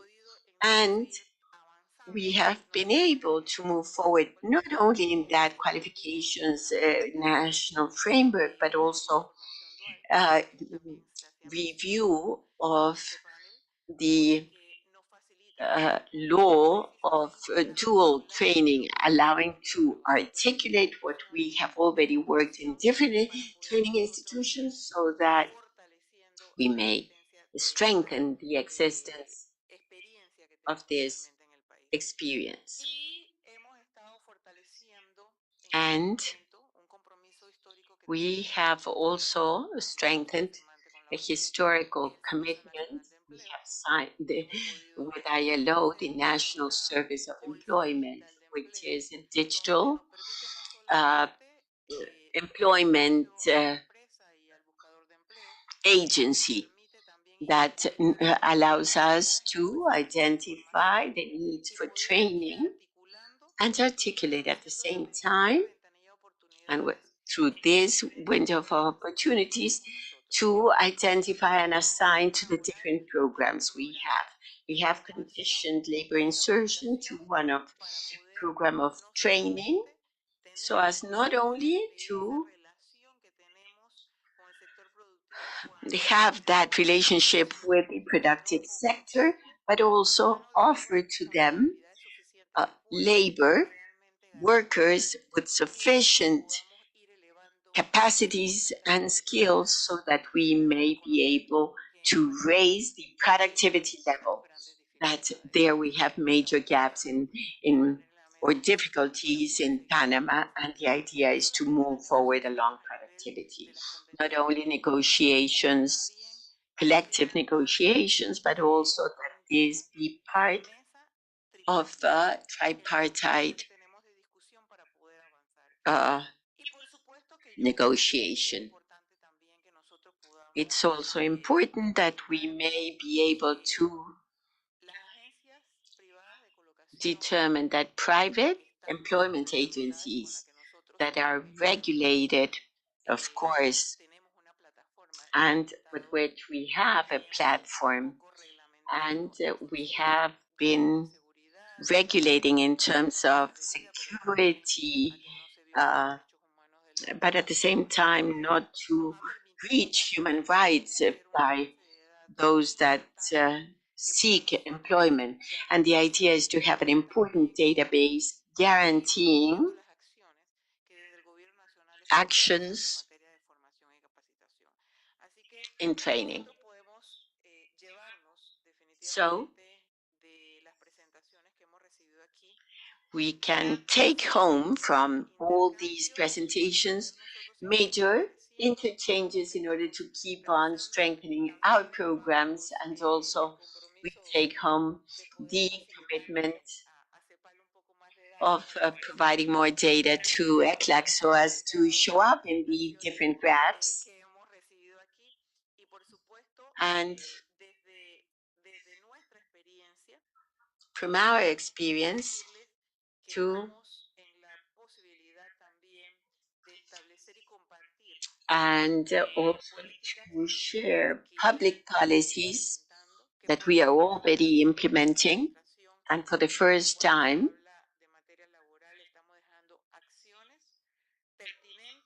we are considering relevant actions so as to have a broader perspective of the labor market, and at the same time to insert in this labor market these major representatives, which is what we have in each country, which is the human rights. Thank you. Muchas gracias. Thank you, Minister. Thank you for that wonderful presentation. And I would now like to leave the floor to Andrés Romero. Minister, please, you have been announced. Can you hear me? Well, greetings to all, and thank you very much for this opportunity and for the time you have given me to be able to add and complement to what has been mentioned. We acknowledge that this is a highly volatile labor market with a very low growth, especially in certain sectors. On the other hand, we have an expression of the productive sector where there are job opportunities with certain profiles and certain requirements in terms of specific needs. And from the perspective of our country, there's a population, especially the unemployed, that has very low levels of education and with a very important element related to low socioeconomics. there is a situation of unemployment of women and younger people on one hand. And something else very important for me is the quality of or how pertinent the public systems are that are not working together, that are not responding to the needs of people or the needs of the productive sector. There are services that are limited in terms of coverage with a need of response that is very low, and they're very rigid. What do I mean by being rigid? They're not anticipating the needs and are not able to adapt themselves either. We have to be very honest in this area. There is another element in the logic of public services, which is the non-existence of an institution, an instance, a subsystem that allows a labor market from a perspective view. And this is something crucial to be able to guide designs, promotion of public policies, investments. That is highly relevant, meaning that what we have been able to create in the progress of the labor policies have not been really formulated by considering the labor market. And of course, either with a social inclusion approach. This is why I would probably like to highlight and add, if possible, the relevance of the public employment, where there can be a link of the efforts, challenges, actions of the different sectors. I am here underscoring dialogue for all of the sectors to be able to design, create, and a call to action of all parties. I would like to comment that in Costa Rica, as of the year 2008, the idea was to have a platform that would be a solution or a main line of action of the public service in this country. Therefore, at the time, that was a highly positive effort.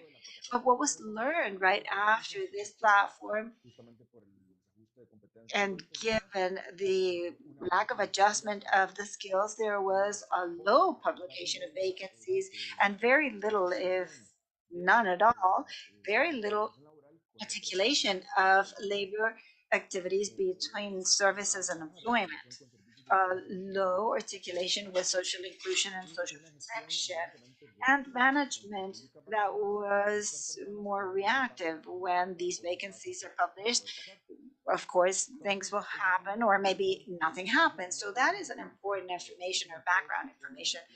We should not just consider that there is an intermediation platform, but something else that was generated was in 2011 the creation of a program for younger people called Empleate to be able to increase skills, that means employability.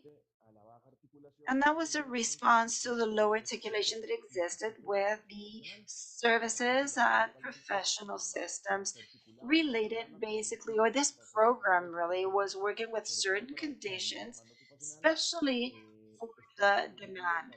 And it was considering certain profile of people, meaning it was a young person with a specific profile. If they would fulfill the requirements, they would obtain a benefit in this employability program. If the unemployed person does not comply or fulfill the requirement, would find themselves in a road with a dead end. We would consider how many people were graduating from the process, and the program implies a high level of resources. It has a coverage that was very low, and it shows that there's a systematic difficulty to understand the future needs in terms of occupational activities. And the educational centers that are participating in this activity do not have the quality experience or coverage. And this is just an example, but from the year 2016, where there was dialogue and with a deeper ideas or thoughts, there was a prototype generated for management models called the public service for employees in Costa Rica. Between 19 and 23, there are a number of regulations, of documents, tools, of areas of governance for the generation of employment services with these elements of quality, coverage, and others. In 2019, we created this employment service that has a tripartite governance system, a crucial element for the public systems that will consider the periods of the different governments that go through the Ministry of Labor. And another important activity was a philosophical framework incorporating the intermediation systems, but also as a crucial element, employability, which is very, very important as it needs to articulate or link very strongly together with the professional training systems, something else that is being developed right now, and it is related to the strengthening of the analysis components of the labor market. It was also including the social inclusion and a description of the different jobs. And of course, if we have this together with economic support, we have an important support such as scholarship subsidies and others.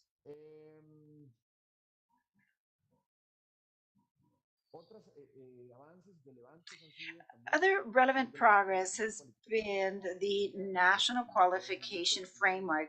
This was a milestone that presented challenges in terms of the framework needing to have an incorporation of jobs that are validated for the labor market, meaning that it's more important to participate in this area and not just a perspective of this framework.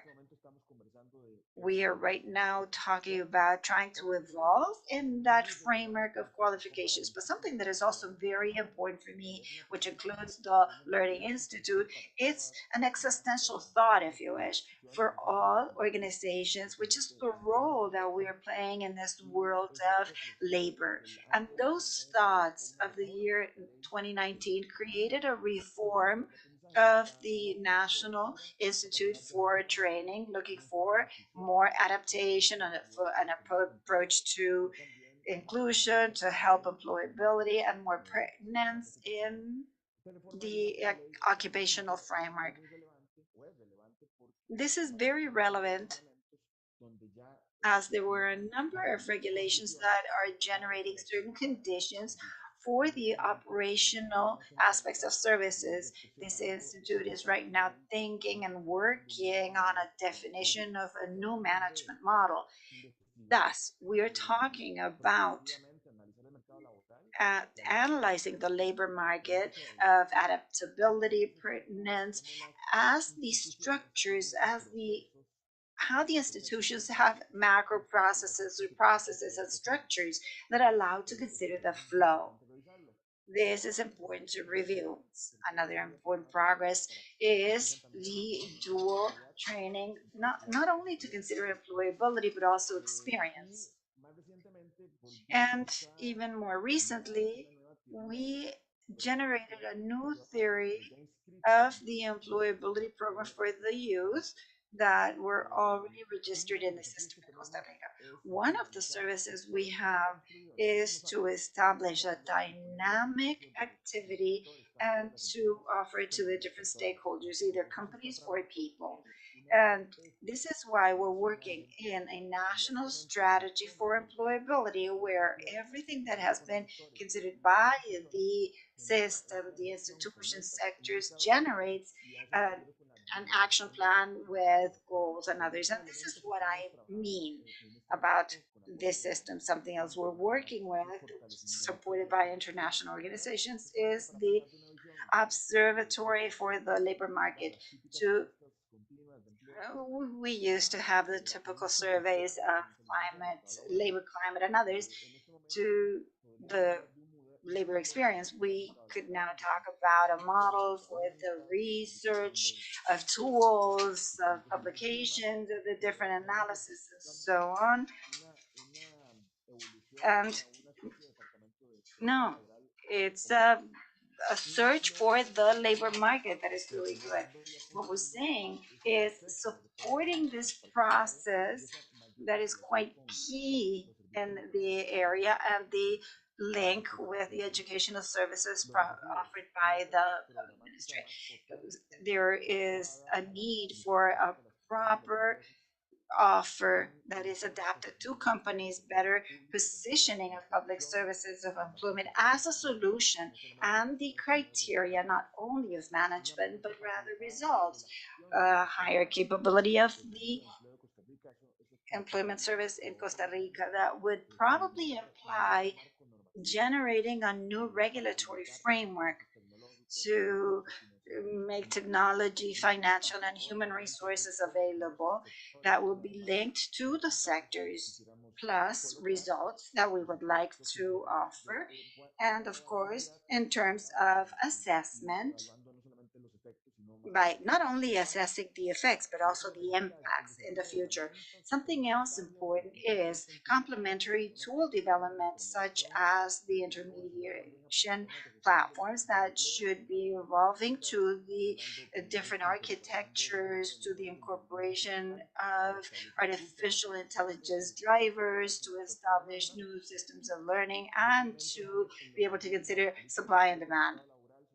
The labor market, especially for certain populations, should include an approach based on results, not only management, the payment by results, where we could generate transfer to different sectors, to training sectors, establishing certain results, and that is also being worked with the IDB, and the review of the processes, products, and the results of the observatory. I mentioned it to analyze the labor market, but also to deal with the different policies in these areas and the search of results. It is very important. I insist that we have to talk about the dialogues, and this is crucial to generate the short, mid, and long-term strategies.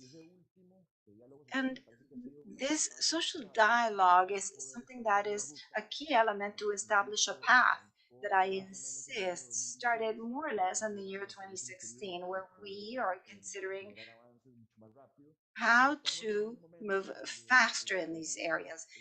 We are in a time where the dialogue could be considering important decision-making process and the policy creation, but much has to be related to the employment services and better link with the training institutes. I am mentioning this to add to everything that was mentioned, and I would like to also mention that public policies to consider risks and anticipate them as well, to consider the identified opportunities and the needs of having different organizations that will be analyzing the labor market in a more perspective fashion, a better articulation with a dialogue environment in the productive sector, the training for employment and modernization of the professional institutes, and of course, link with the educational organizations with inclusion approach. This should not only be vector systems, but rather a priority mechanism for social protection that is being done in the employment services, and that would be enough for now so others can participate. Thank you very much. Thank you, Minister. Y ahora, para finalizar los comentarios de esta sesión, invito And now I invite Anne Caroline Postema to take the floor. Thank you very much, Amalia. And first of all, I wanted to thank ECLAC for the invitation to be part of this third regional seminar on social development. It's a pleasure to be in this session together with participants and authorities, and I thank you for all the presentations given by Mariana and Ernesto. I wanted to share a few words to say Center for. We've been working for 60 years in the development of professional training or training for the world of labor and for better skilled people. This is a field that supplements and has many connections with the field of education policies, but also with its own specificities. And so, in this sense, I wanted to give a short comment on what was said, for example, yesterday by Minister Joel and reinforced by CAF, that is the relevance of having very good statistics. And also a comment by Ripani, who mentioned the need to improve technical and professional training. In this sense, in general, there is more information of better quality when it comes to analyzing the situation and trends in terms of formal education, more than in the case of professional training. I think that this is a bit less visible in terms of the progress and the outcomes achieved in this area. And so better information in this area may contribute significant dimensions in order to have a more complete view of all the policies that are related to the development of skills, and not only the skills of young people, but of workers in general, especially within the framework of constant learning throughout life. And so I believe that there is an opportunity to consider how to strengthen the availability of data regarding key aspects such as the supply of technical vocational training and for their various occupations where the profile of skilled people is changing. And so that is what I wanted to mention. 4 dimensions in terms of the skills development for job inclusion or labor inclusion based on our direct experience with technical training centers in the region and that are part of the Center for Network. And I will mention some institutions and countries just to give you a few examples. First of all, it has already been mentioned how technological area does affect the demand for labor skills and the dissemination of digital technologies with the breadth of their application, which has become these digital skills as a basic labor requirement. And so recalling what we have seen with the speeding up of digitalization during the pandemic, and this revealed a gap in terms of digital skills in the region, and this was mentioned in the presentation by Mariana. And in this context, the professional role has a lot in favor of inclusion via skilling, reskilling, upskilling of technological skills.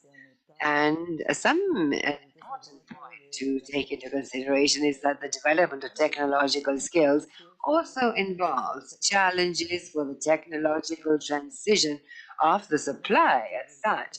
In this sense, for example, Sinal in Brazil has a very full offer for trainers and leaders of centers and academic coordinators in terms of academic planning methods and strategies for teaching and developing the technology assisted teaching. And by means of an agreement of cooperation with Center for these skills have been transferred to other institutions. Now, some technical professional training centers, such as ESENA in Colombia, Infotech in Uruguay, and ICAPO in Guatemala, in addition to their own supply, which is a very broad spectrum, have established partnerships with technology companies in order to increase their capacities in this field, providing training and also allowing certification at international level. A second comment related to methodological aspects, and that is traditional pedagogical or teaching approaches have been questioned on account of their decreasing ability to develop the competence needed for the future, and also difficulties in promoting inclusion because of a certain tendency towards the supremacy of technical theoretical knowledge over practical knowledge. And in this sense, various professional technical centers in the region have adopted methodologies such as project-based learning that encourages applied learning in a real world and which is very pragmatic, tangible, stimulating for students, and also is a factor of inclusion, especially by the students who are less motivated by the more traditional teaching methods. So project-based teaching has been adopted, such as in Colombia, ISAFOR in El Salvador, UTEC in Uruguay, and also in the Dominican Republic. And this process of adoption is accompanied by Center4 with the support of other entities, the Basque country, and the model is challenge-based. Also in SENAC in Brazil, the teaching model based on projects is another very good example. And then a third dimension I wanted to mention, especially in relation to youth unemployment and the challenge of achieving a successful transition from school to the labor market, as has been mentioned yesterday. And this is the great potential of expansion of learning in alternance or dual learning. Although it is an old modality and quite widespread among professional training centers in the region, it does face some difficulties when it comes to gain a bigger scale. And with the recent passing of just 2 weeks ago by the International Labour Organization, the ILO, the approval of the recommendation on quality learning. And at the ILO Center4, we're expecting that the necessary discussions and reforms may take place and gain a new drive, which will allow us to extend a modality that has already shown its great potential to lead to significant learning and develop the skills in an integrated fashion, improving the opportunities of young people to access decent work. Among institutions that today have a significant supply of learning opportunities or dual learning, you have in Lina in Costa Rica and ENAD in Panama, as well as Infotech in the Dominican Republic and SENAD in Brazil, SENAD in Peru, and ISAFOR in El Salvador. However, it is a matter of great interest for almost all institutions in the region, and based on this, Center4 has technically supported the creation and consolidation of a partnership for dual teaching in Latin America and the Caribbean with more than 20 institutions, with the aim of promoting South-South cooperation and triangulate in terms of professional training. A fourth dimension, and my final comment, has to do with the very rapid transformation in the world of labor, and this requires a change for a framework of learning throughout life, as has already been mentioned here earlier. We should highlight the fact that in several countries of the region have advanced towards the design and implementation of national frameworks, sectoral frameworks for qualifications, and it is a tool that allows improving the navigability among various types of education and training in the world of labor. We're working in Panama, as was mentioned, and also Chile, is one of the most complete examples in this sense and has a key partner for Center for supporting analogous processes in countries such as Colombia. And also in Chile, we see with great interest the results of new types of institutionality in terms of policies for the normalization and certification of job skills, such as Chile Valora, with a tripartite governance system, and that has made very significant progress. And so, together with the impact in the world of labor of the ongoing transformations, environmental technology, demographic change, we can identify responses with new practices at the professional training centers in the region that are aimed at preparing people to receive an appropriate training and a more resilient attitudes so that they may navigate the unavoidable future changes during their working life, and that during these transformations, the labor markets become more inclusive. Thank you very much.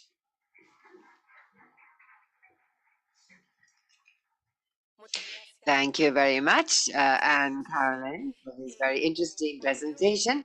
On account of the time, we will not be able to ask questions now, so I thank everyone who has been with us online and our the speakers online, Andre Romero from Costa Rica, and Anne Caroline Postuma and David Zapata. And we will now have a 10-minute coffee break, and then we will be back for panel 6.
Martín, ¿cómo estás?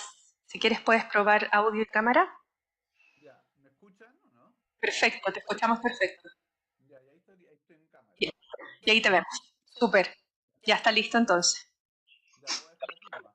Ok, Avísame. Ya. dale, con el micrófono cerrado, sí, por... Sí, lo voy a mutear. Lo voy a mutear. Ya. Súper, gracias.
Hola Martín, ¿nos escuchas?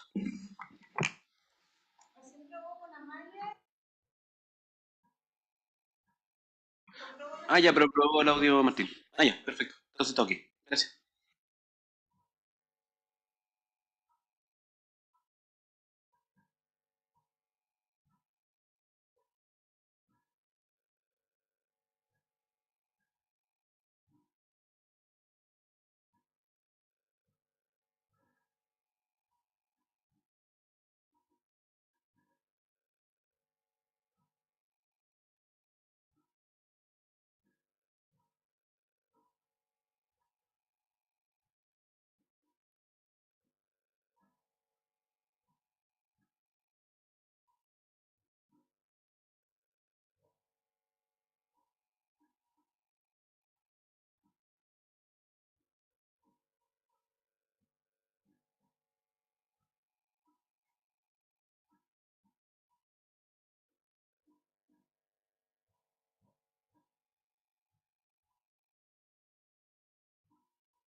Hola.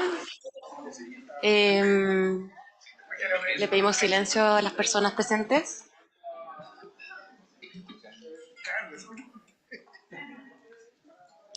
Buenas tardes entonces a todos y a todas quienes... Good afternoon. Let us continue. We thank you for being here in presence and also for those of you who are online. We will now begin with the sixth panel on the articulation between labor policies and social protection towards more formality and equality. We have as panelists experts. Claudia Robles will be our keynote speaker from ECLAC.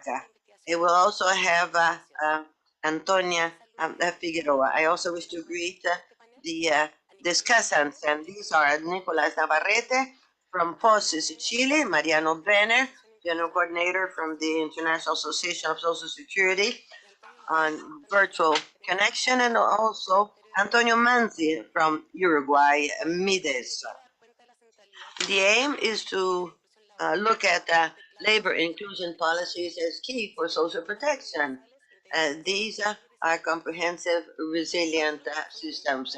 And this is a basic in order to diminish the gap in social protection, to have more well-being, and to reduce informality. We also believe that the labor inclusion policies must be articulated with other social protection instruments in order to look for synergy, searching for quality to all, especially looking at the population that have a greater obstacles towards the jobs. And this has to do with the technological transformation, digital transformation, and the labor transformation together with climate change. We will now look at the challenges and the key measures that may be adopted in the region for successful strategies to this end. I will immediately give the floor to Claudia Robles, who will talk about the challenges in the articulation between these policies for labor inclusion. She is at the Social Development Division from MECLAC. She has a master's in development and sociology. She has been working in this topic, including human rights and culture. She's also a consultant for UNICEF at El Salvador. We will also hear from Nincen Figueroa from ECLAC as well. He's a sociologist from Diego Portales University. He's an expert in applied systems, and he also has to do with multidimensional poverty, labor markets, and social protection. He is a consultant from different agencies such as ECLAC, UNESCO, ILO, and Diego Portales University. Claudia, you have 20 minutes. Thank you. Good morning or good afternoon. It is indeed an honor to be here after so many presentations, such a valuable presentation, and in this very important panel, together with Nicolas Navarrete. I'd like to thank Antonio for your presentation. In this presentation, we would like to tackle some of the challenges that are in labor inclusion and social protection.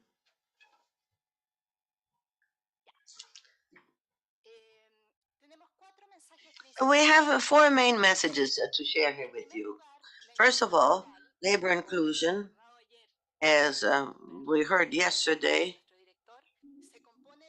is made up of two elements, labor insertion and access to social protection, as well as labor conditions.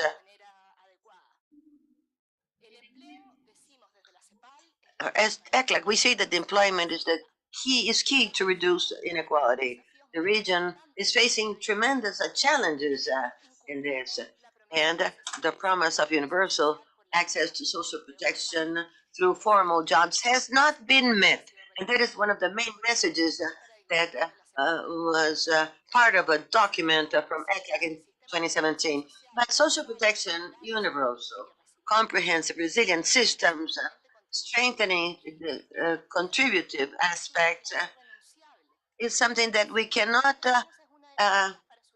but demand.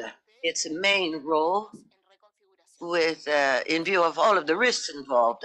Facing this means that we need to strengthen the labor inclusion systems and more social protection inclusion. And in this presentation, we would like to look at some of these instruments that then can be made available together with the many reflections that we have done together with a German collaboration on the transformation that is needed in view of the crises.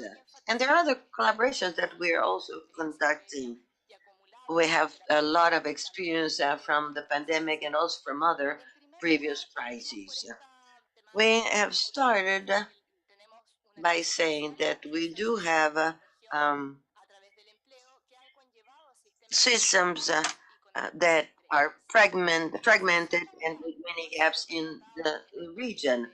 During these days, we have looked at the risk of poverty in the region, and here we recall the first presentation of the census as an average, a fifth of the population occupied in some countries in Latin America. We have found that they were in poverty in 21. And here we have data for many countries in Latin America. And we have seen a diverse situation. And this naturally is related to informality, wages, inequality, and labor systems. But there's a deficit in social protection because these systems are not responding correctly in order to protect that population under poverty. We also say that the contributive coverage has failings, and there is a promise that was not met on universal coverage through employment and formal jobs. More than half of the active population is excluded from the pension system, and the pandemic brought in a backtrack on what had been happening. And we have a growing fiscal pressure, which brings in the challenge of having to face the debt in the region and the coverage of the contributive systems, and also Social Security, for example. 12.5% of unemployed workers have unemployment insurance, and 40% are covered by labor accidents. And there's a temptation of saying, let's go forward to separate social protection from contributive systems. Unfortunately, though, what we see in the region is that the instruments of social protection that are not contributive are not enough in terms of coverage in services and financial sustainability in order to truly face these challenges. We do know that more than a fourth of the population has no access to social protection. They're about one of two in poverty. But if we look at the difference on the left, in 2021, between households with children and without older persons, where 17.2% of them did not have social protection, even though they had access to non-contributive system. But if we look at the independents, more than a third do not have social protection, even though one third has access through non-contribution. And this is something that must be tackled. Thank you, Claudia. Secondly, we would like to look at the labor inclusion policies in the region.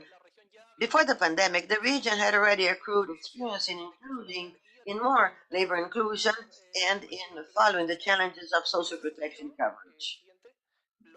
And here, the countries have implemented a series of programs which nevertheless have been focusing on young people and young adults who are vulnerable or socially excluded. This design aims at increasing labor inclusion, deleting access barriers, and also creating decent job conditions that will ensure labor inclusion, but also productive employment that will ensure access to social protection and job security.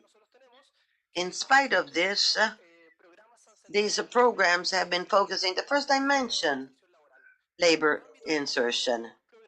And these programs can be seen as a twofold, those that improve the job supply and also job demand. And this has to do with training, with the level of schooling, and the support from independent jobs. And this has to do with labor intermediation. We also believe at the division at ECLAC that following up on the social protection programs and on labor exclusion in particular is essential for these programs and also to analyze existing gaps.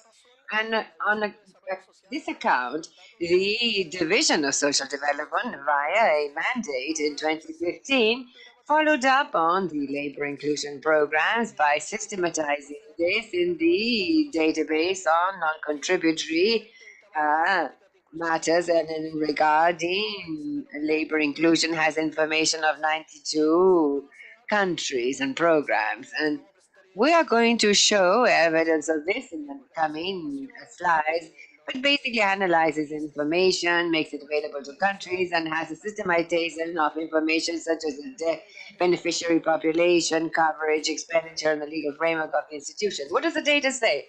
Basically, that in the last decade, in labor inclusion programs of countries increased and have reached almost 8 million people, especially covering the more vulnerable population that faces the greatest gaps or barriers to access the labor market. And as you can see on the left here, today in 2020, 61 labor inclusion programs that were being identified in the database that are now in operation. And these policies are basically focused on adults, young people, unemployed, or with informal employment, women, and people living in poverty and vulnerability, but also carry out actions with specific populations given the characteristics, people that have disabilities or indigenous people, among others. With regard to the spheres of action, technical training, as we have said seen in other panels of this seminar, basically that is the way the countries of the region have taken to promote labor inclusion. This is seen together with a differentiation among populations. As you can see in the graph on the right, 46% of the programs focused on young people in 2022 have a certain degree of technical and professional training, although this is similar, or a high percentage also valid for young people and adults. The support independent work, 56%. On labor inclusion, so there is a differentiation by population group in order to integrate and promote labor inclusion. Another thing is that in general, it's not only the ministries of labor, but also in connection with the ministries of social development. These are the institutions that carry out these programs. That is, they are executors as well as responsible. 50% of the programs are concentrated in these ministries. So connection is essential in order to work jointly among ministries in order to promote labor inclusion in these target population groups. Thank you. And so then one sphere that were in the red in terms of labor inclusion strategies presented by Ninsen is in fact this connection with guaranteed access to social protection. And it is important to reflect on the learning and also the modalities that this is occurring in the purview of a series of initiatives that we have identified and that are occurring in countries of the region to progressively address the situation of independent and informal workers without access to social protection, as well as to strengthen the progress towards formalization of those who are in waged work. On the one hand, we see some key initiatives, and here I'm going to go through this very quickly, but just to get an idea of the possibilities or the pathways through which we're seeing this synergy.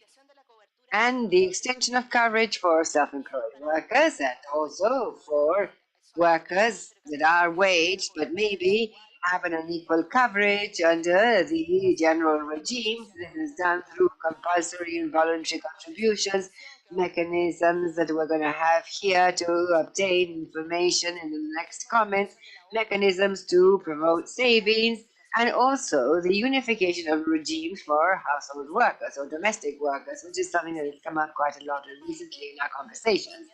And also pension recognition through different pension regimes, for example, in Brazil, for rural workers, pension recognition for unpaid contributions, training policies, intermediation with pension access to pensions, a connection between the policies that Vincent presented earlier and what we see in the case of young people building future where they do have access to health through their first labor inclusions. However, we still have a long way to go to make a systematic progress and to have guaranteed access to social protection. We see that there is a progress through the expansion of non-contributory payments, family provisions for girls, boys, for maternity, and conditional cash transfers. And also, it is clear to think how to improve the synergy between labor inclusion and social protection within a context of deep transformations that we are seeing and beginning here to work on according to a logic of a risk matrix or reconfiguration that urges us to think of the coming crises and those that we have had in order to extract learning. The region is facing a risk structure that is ample and is reconfiguring. We can focus on the labor aspect, demographic changes, migration, population aging, technological changes in the world of labor, the climate change and natural disasters, and everything implied by the COVID pandemic as part of this epidemiological transition. These events that represent social risks are going to affect the policies of the future, and so it is necessary to anticipate this comprehensively in order to address these challenges. One learning from the pandemic is that it is possible to strengthen emergency response measures, including measures for labor inclusion. Here we have mapped 28 of 506 measures for social non-contributory emergency care and directed at the labor inclusion of population by supporting self-employed work or technical and professional retraining while people were at home. It was possible to strengthen and expand training, and that is a lesson for the future. Learning during past crises, and here we're thinking of everything that was compiled in another document that we invite you to read, a book published in 2019 by Isa Bramo, Simone Cecchini, and Eliud Morales, and that also shows learning by emergency employment that show to be effective in the short term for these monetary or cash transfers, but it will require an integral, multidimensional support for the more vulnerable population so that their labor inclusion be effective at the end of the day. And they highlight the role of contributory structures and also pension giving priority to the informal workers. In the region, it was necessary to implement 53 specific measures for this population, given their non-access to the formal system previously. And then we need to adapt social security instruments, and this was possible through the extension of unemployment insurance, the flexibilization of access requirements, the extension of the amounts, but the scarce legal coverage of this that differs significantly from the European reality shows the challenge that is significant in our region. And also, we're addressing this in the midst of challenges with the technological changes in the labor world. And here, this is a document that was soon to publish on social protection of workers and platforms that we've worked on with Victoria Benenbaum and Isabel Hackers, and that accounts for very diverse literature and very interesting experiences on how to extend the coverage to these workers with the ongoing transformations. This is something that is focusing European countries. For example, the Council for Social Access for self-employed workers in the EU is picking up on this, and they implement this in their own countries. And so we're going to see significant changes in the coming months and years, and say that this is a population, and particularly here, the digital platform workers, highly unprotected and that require priority attention. Globally, we see different policies, and here I'm not going to list them all, but since Antonio Manzi is here, this is a very interesting experience in Uruguay with mechanisms of the tax bonus for platform workers. There are different debates on strengthening of labor institutionality, the adaptation of instruments, but essentially, what is at the heart of this is the need to regulate, to define, objectively speaking, the situation of these workers in order to address decidedly which will be their mechanism to access social protection.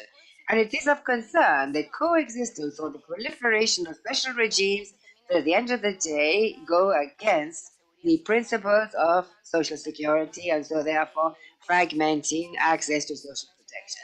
And just mention here that this work is a collaborative within the framework of this project with German cooperation and also the Ford Foundation that has been part of this seminar.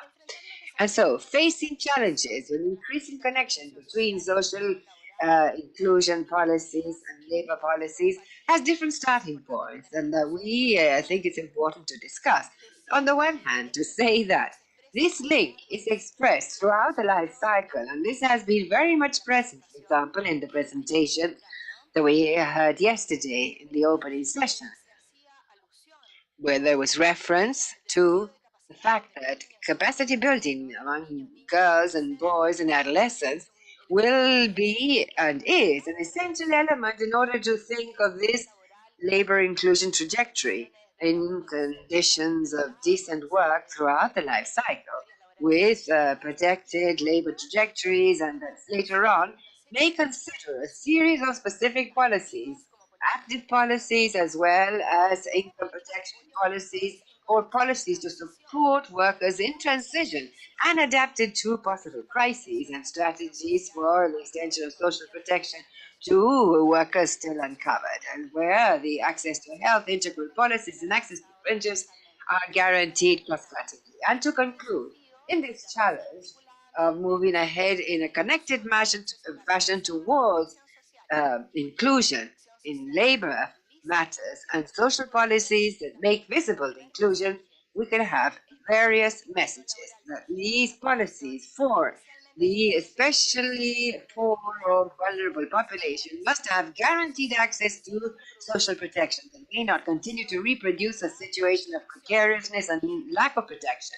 This is a matter that must be consciously worked on in synergy with the existing policies. For example, in labor intermediation, for example, through instruments such as the minimum wage, and support for workers in transition before climate change, for example, or the occurrence of disasters. We must need mechanisms foreseen and anticipated, because this will continue to happen, in order to respond soon and move towards multidimensional strategies that in turn nourish from the valuable experience in the region in terms of extending contributory coverage for independent and informal workers, and the adaptation and creation of benefits, specific benefits for these new contexts and where labor inclusion is at the heart of a new social, fiscal, and intergenerational compact, and with social protection and the rights of people at the heart. Thank you.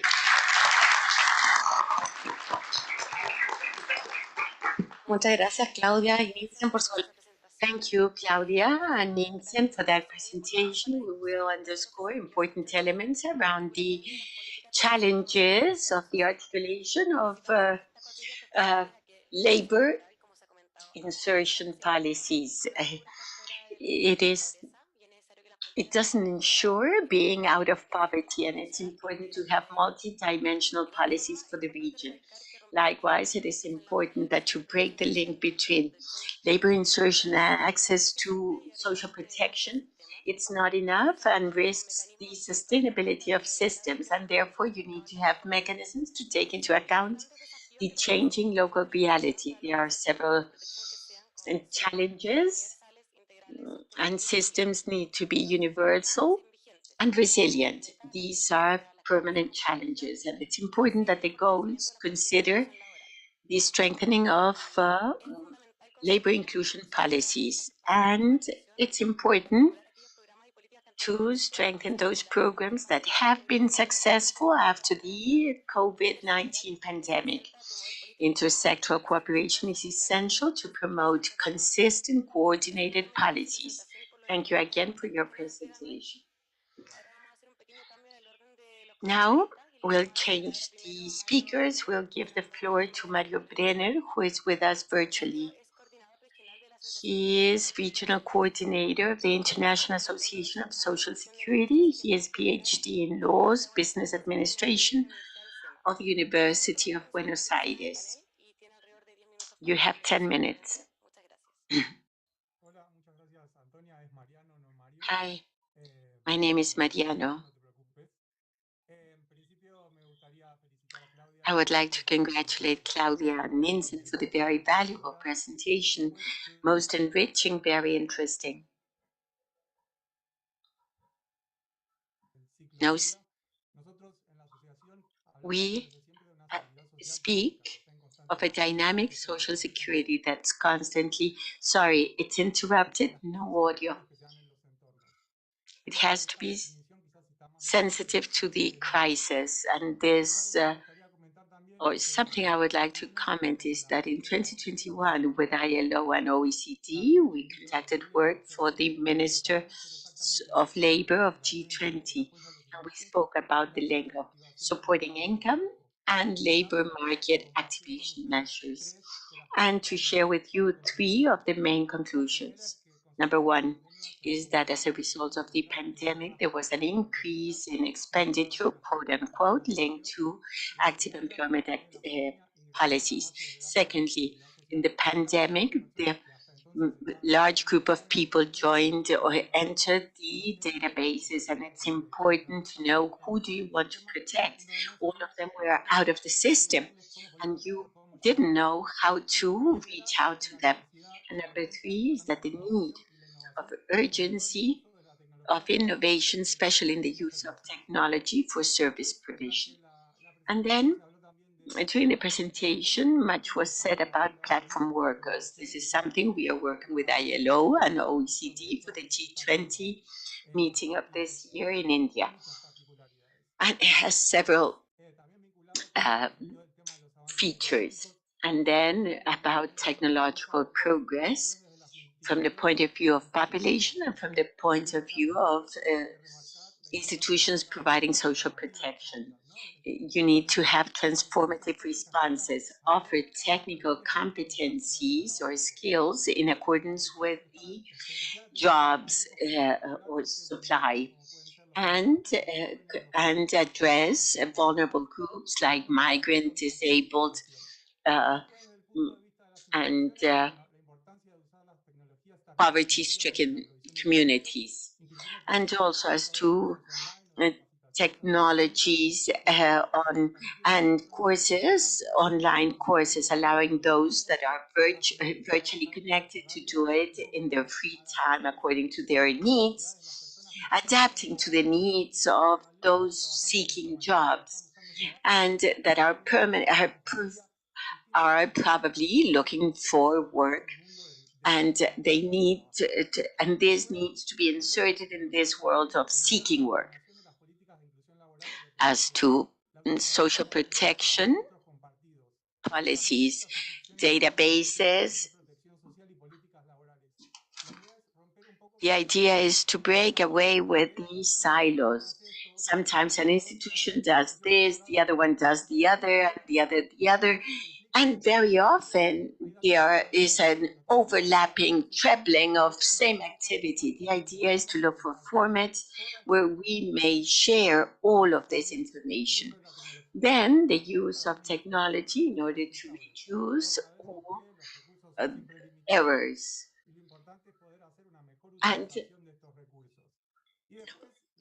the important thing is to better use all these resources. And then, in view of the pandemic, we have several situations. And through technology and also presentially education and social protection, it's vital for people to know their rights. If you don't know your rights, you cannot claim them.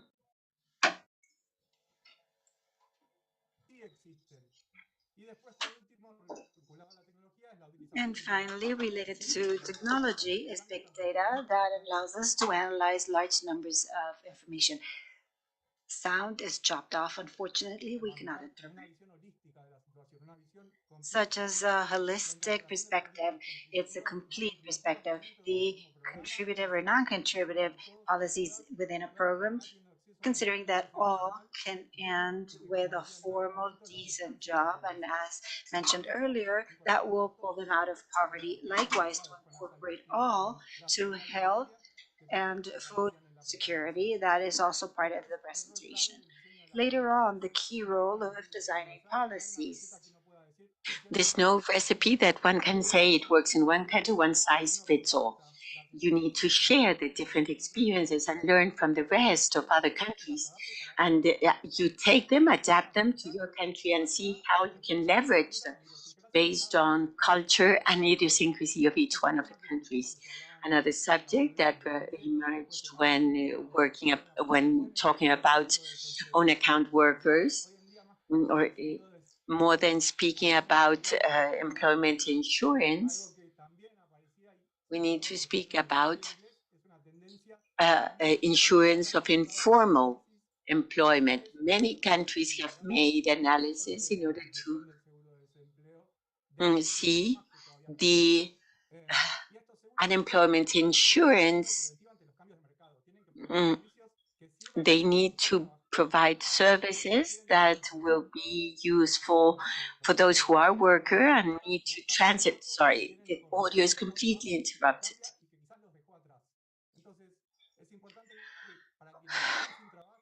For those who are unemployed to have a combination of income for a certain living standard and a certain elements in order to look for work, and certification of skills at national and international level.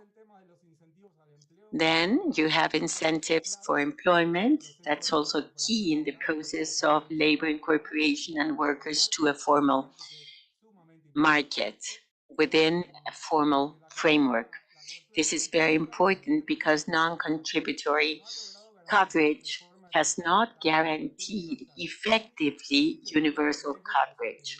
There is risk of integral sustainability of the system. The contributive coverage has a virtuous cycle and feeds back on. And then the last point, resilience and social protection, linked to what the pandemic was. And this is the contribution of social security to society resilience, and also resilience of social protection providers to continue providing services. That's all I wanted to say.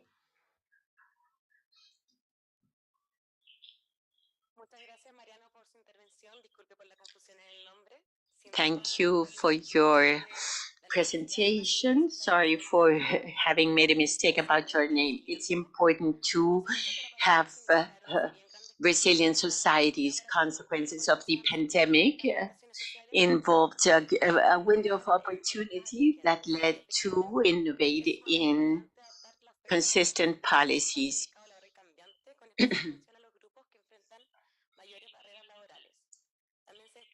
Also, we underscore the policies, available technologies, and it's important to have articulation in labor policies in addition to social protection, and the importance of having holistic, integral policies to face challenges and recognizing new trends, transforming the labor market, and of course, highlighting the resilience of these policies. Thank you. Now, Nicolas Navarrete, Director General of FOSIS Chile. He's a PhD of Warwick University, a master's from Illinois University, civil engineer of Santa Maria University. He has been also a researcher, advisor to the Ministry of the Presidency and Professor of Economy of London University. You have 10 minutes for your intervention.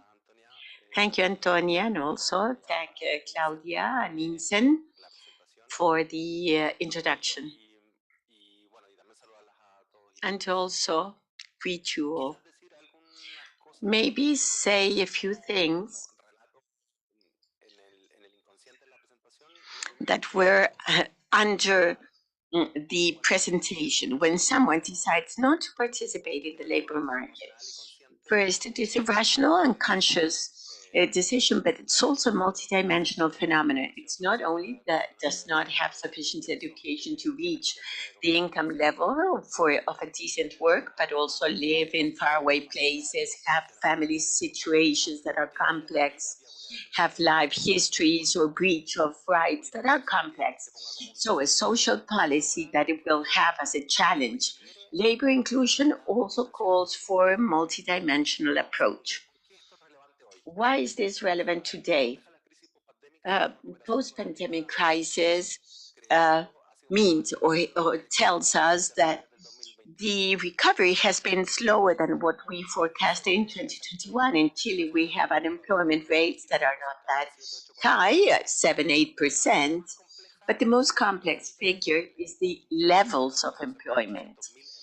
800,000 gross jobs, 250,000 used, plus 500 or 600,000 that are not part of the labor market and are in the economically active population.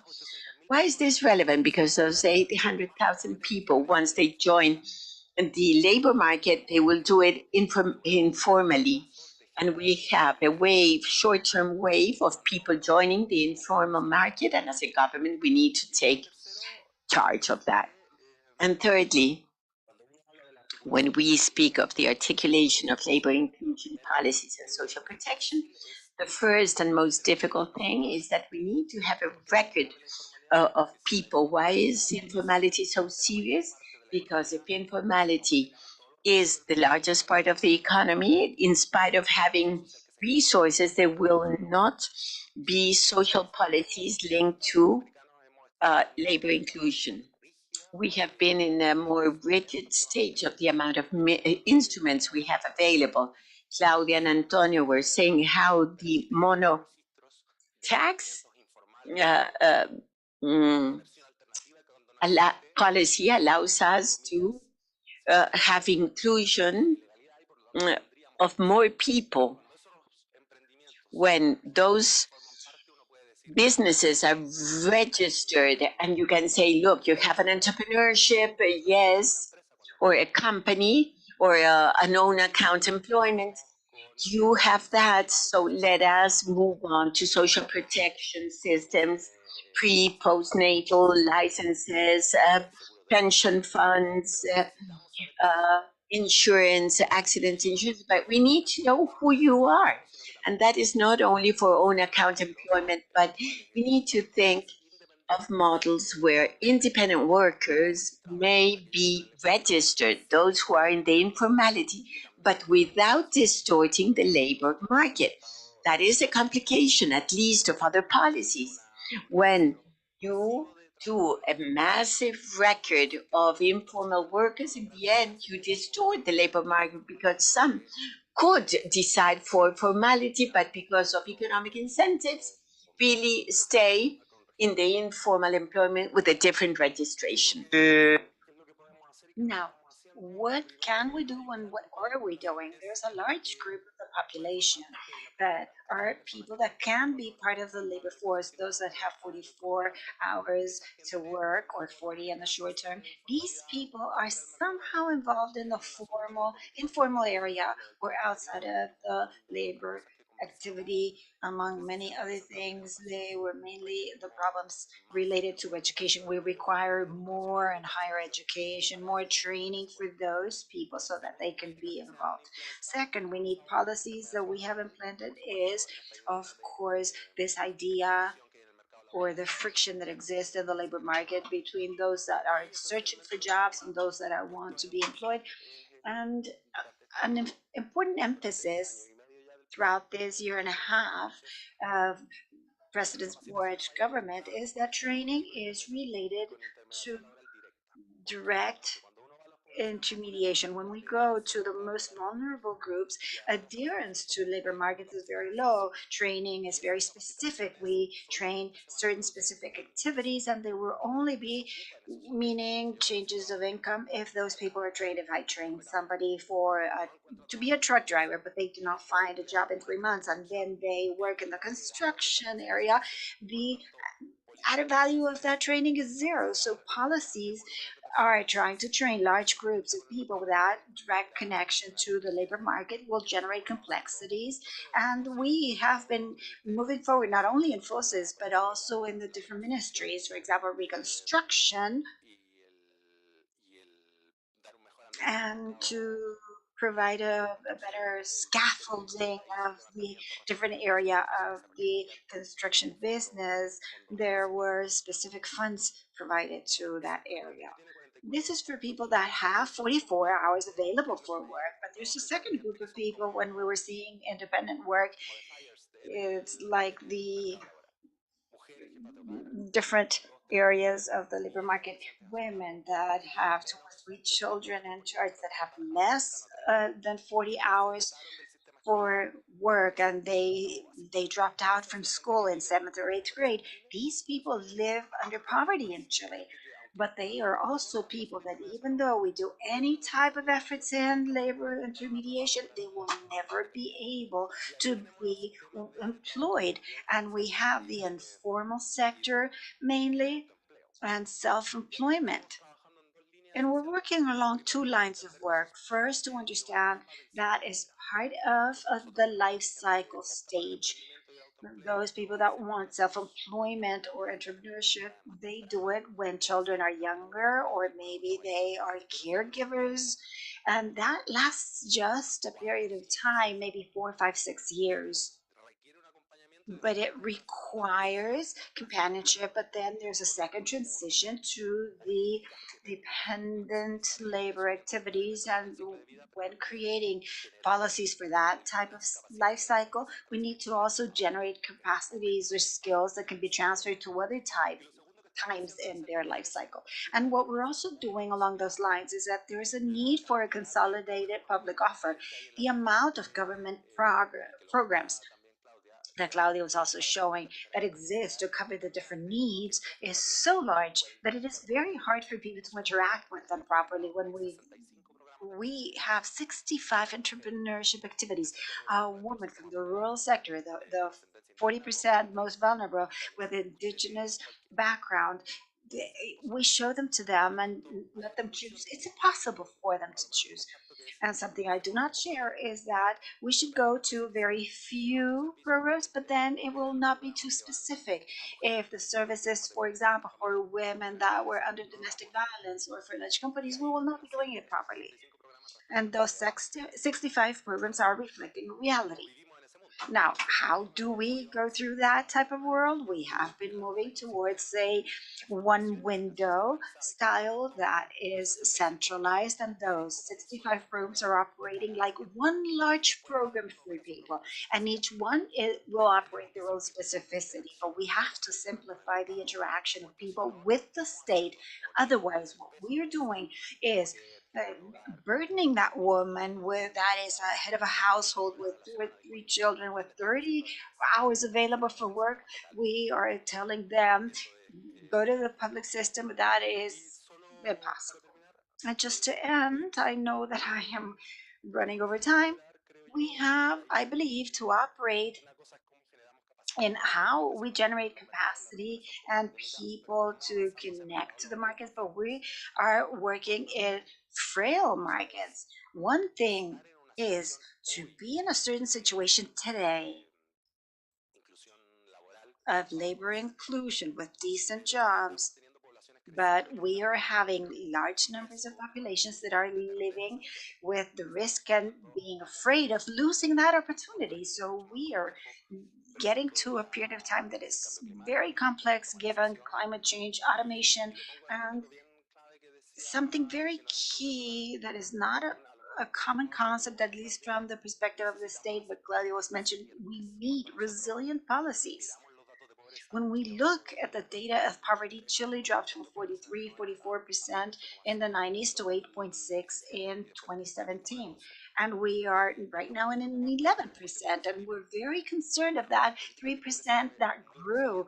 But our policy was resilient because there's a very important percentage that did not return back to poverty. If we have labor inclusion policies to include them in the formal sector, but other people are returning to informal work at a very high speed, that is an issue. We need to create policies that will not end when people find a job, but that can be projected for 10 years and labor insertion becomes permanent and sustained throughout time. Thank you very much.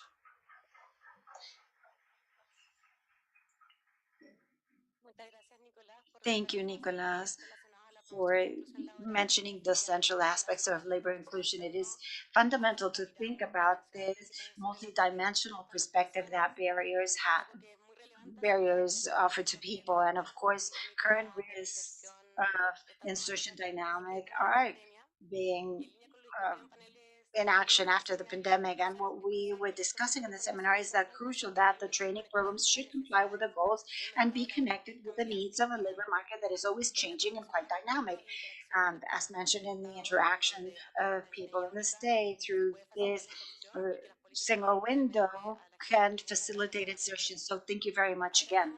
Now I would like to offer the floor to Antonio Manzi. He is the National Director of Transfers and Data Analysis at the Ministry of Social Development, Uruguay. He holds a degree in economy from Maryland University and from the Catholic University in Uruguay and the King's College of London. Thank you very much for being with us in this panel. You have around 10 minutes for your participation. Thank you very much, Antonio. And I want to also thank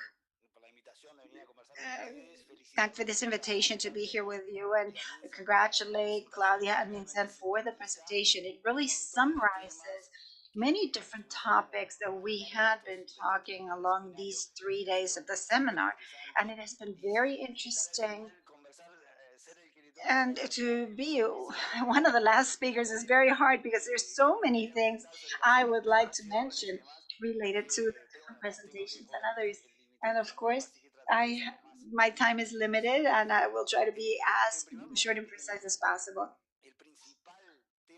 The main topic in this seminar is that employment is the master key to reduce inequality and poverty. There's tremendous consensus in that area. Employment is the social integrator, and of course, we have been talking about informal employment. We have talked whether this is stable or not, if it is low qualification or not, if it's healthy. So good employment is what generates real social integration and what allows people to leave their vulnerability situation, not only because of the economic perspective of the income, but other dimensions as well. that has been mentioned, for example, the dimension of socialization as learning in terms of social life, a sense of citizenship, and also the personal good feeling of an area where we are developing our own potential. So employment is that as such. It's not only income, but being it a bridge of social protection and labor inclusion. The very first day of the seminar, Minister Mires, the Minister of Uruguay, was mentioning or commenting some measures. I do not want to be repetitive, of course, in that area, but how this informality has been lowering in Uruguay in the past 3 years, went from 25% to 20%. I wanted to mention some aspects that could have helped in lowering that area, which is connected to what Nicolas just mentioned. First, and this was mentioned earlier, after the pandemic, the benefits of being in the formal system was really clarified. There was a very important response from the Labor Ministry and the Social Protection Bank of health insurance, or he corrects himself, it's unemployment insurance. Many of these dimensions were considered, and there was a need to react, and it made many people to stay in the formal system. We saw it in one of the graphs of yesterday's presentation, how the expenditure increased in that area in the coverage for the formal sector. And there is another measure that was implemented 2 years ago, and now we are studying this. It talks about the bridge between social protection and labor inclusion, and how some social activities, such as the non-contributive transfer for people in vulnerability, have to be very careful in their design so as not to generate perverse incentives. What am I trying to say? In Uruguay, our main transfer is the family allocation money. And as of 2008, it has been one of the last steps or stages of these allocation funds. To be able to access this, the person has to be vulnerable given different socioeconomic aspects, with, of course, a survey with critical indices are taken into account, and it considers many different dimensions, considering whether they're in the first quintile of the income. But a part of the socioeconomic vulnerability measured in that area, there was also a cap of a formal income when the families were receiving these, or a person was receiving this family allocation, and they would overcome the threshold, this extra money would be taken away. And it was proven by a number of studies that clearly there's a tremendous hypothesis that this income threshold will generate trends towards informality. There are, in one of the last assessments, there was an increase of informality somewhere between 14 and 16%. That represents an increase of 30% in compared to a control group. So compared to that reality, in January 2022, 21, I don't remember properly, we made a decision which was to pull out that requirement. So the message to the population was to not worry about income. You can really work and gather all your income and work together with this money. It was very unfair for us, because of the trend to informality, to access this subsidy because they have children in charge of them, and if that job is not working, they lose their subsidy, but they're still vulnerable. So that was something that meant a really important change that we decided in the design of this transfer. And the last data that I have is that 10% of the households, this was a month or two ago, would have lost the subsidy because they would have been over that threshold of income. And we're talking about very little money, by the way. It's I don't know, 100,000 pesos or something. So that is another of the access that could be a contribution to this informality. What was also mentioned was the Mides mono tax. We have a common tax, as the name is mentioning. It is a tax that is only one activity that goes to the tax activities, and there is tremendous flexibility. And, and this began in 2001 for the people who were street vendors and including them in the formal sector. And then it was extended to other groups that could access this tool.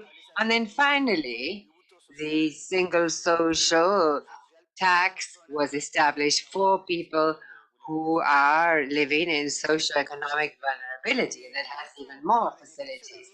And so the benefit of this tool was evident in the pandemic because, as Nicolas said just now, this means that we can identify these people, and it allowed us to provide specific support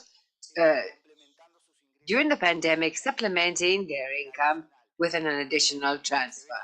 And this is also clear in the figures that the population saw here, an interesting tool to access, because in April 2019, there were 7,951 beneficiaries, in April 2023, and 19,135.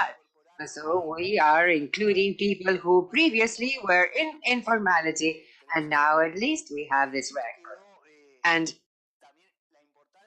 the relevance of identifying these people who could be living in a vulnerable situation was very clear during the pandemic. When the government came into office in March, and a few weeks later, the pandemic was declared. And so we had to go out and answer very quickly. And at the Ministry of Social Development, the first thing was done was to increase the family allowances and the Uruguay Social card. But we began receiving a number of queries, the people that were not in these programs, either because they did not have minors or they had not requested to be admitted, but they were not structurally poor, but their income had gone from 100 to 0 from one day to the other, and they had nothing to hang on to. And so for them too, we had to very quickly put together a response in order to capture these people. And we put together what we called the emergency basket through a mobile state application called Tu App, Your App. And that it had existed, but with the tool, we said, look, let's make the most of this. And we put up a form online. People applied, and we, with our administrative records, could see directly if they did or not meet the conditions. And they were immediately assigned the amount via the mobile phone. And this brought me together to what we were talking about just now, the interoperability of the state information system, so that we can have information on time, and that we can be calling the Ministry of Labor, say, can you give me the data? That slows entirely your response. And so with not only slows the response, but the people are there waiting, and they're not getting the assistance. So this was quite innovative, not only because we captured a number of people who had been left out, and we did so very quickly. We were able to make them a transfer, but also the way that the payment was made, because we never made a payment through a digital app. And so there too, we learned a lot. Obviously, we had many, many challenges. A person that changed their mobile phone a lot. Well, that's another issue. But well, getting back to other tools, well, I don't want to talk too much, but in other tools that we have for labor inclusion, I would like to highlight some aspects of the care system that we have in Uruguay. There are 3 major programs here, and what they do is to seek to support homes with children from 0 to 3, so that the mother can go out to work or study. And in that sense, the policy of the CAIFs, which are the centers to care for childhood and families, and basically these are centers that children from 0 to 3 can go, because then afterwards they have a formal education system. And this has been increased year by year. Today we have almost 100,000 early childhood children. And the other thing I would like to highlight are the social educational inclusion grants. And these were around in 2013, but now we're extending them. Because it happened that there were a lot of households with children aged 0 to 3 that did not have a CAIF nearby, or it was not easy to get there, or the timetable was not sufficient to allow the mother to work. And so we said, well, there was a gap here that needed to be filled. And so the tool was put together, which is very good. And what it does is finance a vacancy at a private kindergarten. So since the state is not arriving with their response in some places, but then the mother is has a vacancy finance for the child.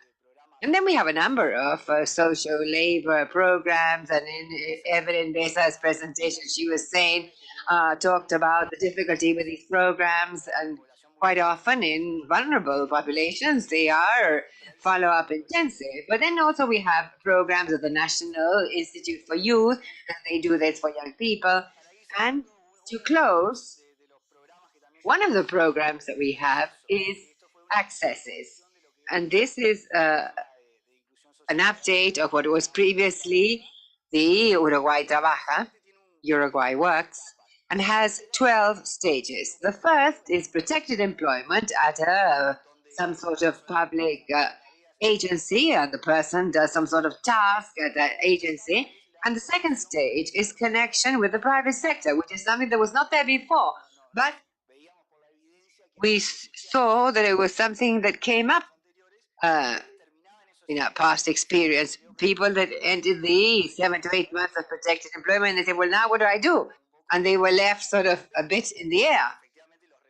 And the results of the program were not that good, but they were not actually meeting their aims, because under 10% of who accessed the first stage were able to get a formal employment and hold it for more than 3 months afterwards. And so we saw that this was a very important component. They end up in the protected employment, but they need some sort of help or a bridge to the private sector. And so we connected this with the other benefits for the enterprises that hire people that are going through the program. And so we sort of closed the cycle.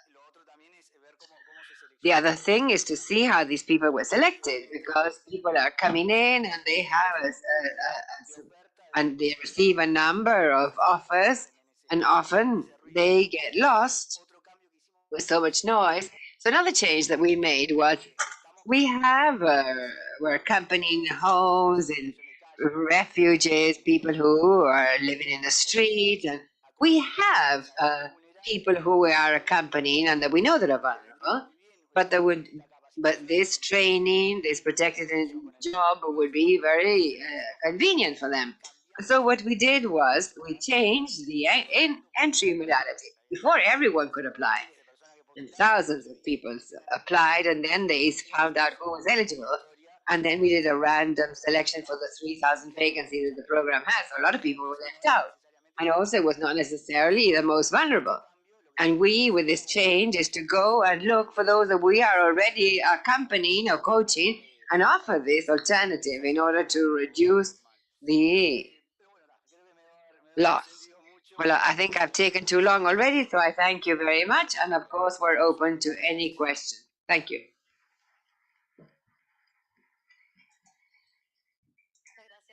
Thank you very much, Antonio, for your intervention and illustration of these very interesting programs. The elements you mentioned regarding the relevance of interoperability of the state information systems in order to identify the most vulnerable populations, and the need to think rigorously in the design and implementation of the transfer policies in view of the vulnerability of households and how this could be adapted to the dynamics that occur regarding the inclusion in the formal sector. And this is part of what we have seen, that the resilience of the system not only to major events such as the pandemic, but also the changing realities of the persons that these labor inclusion policies focus on.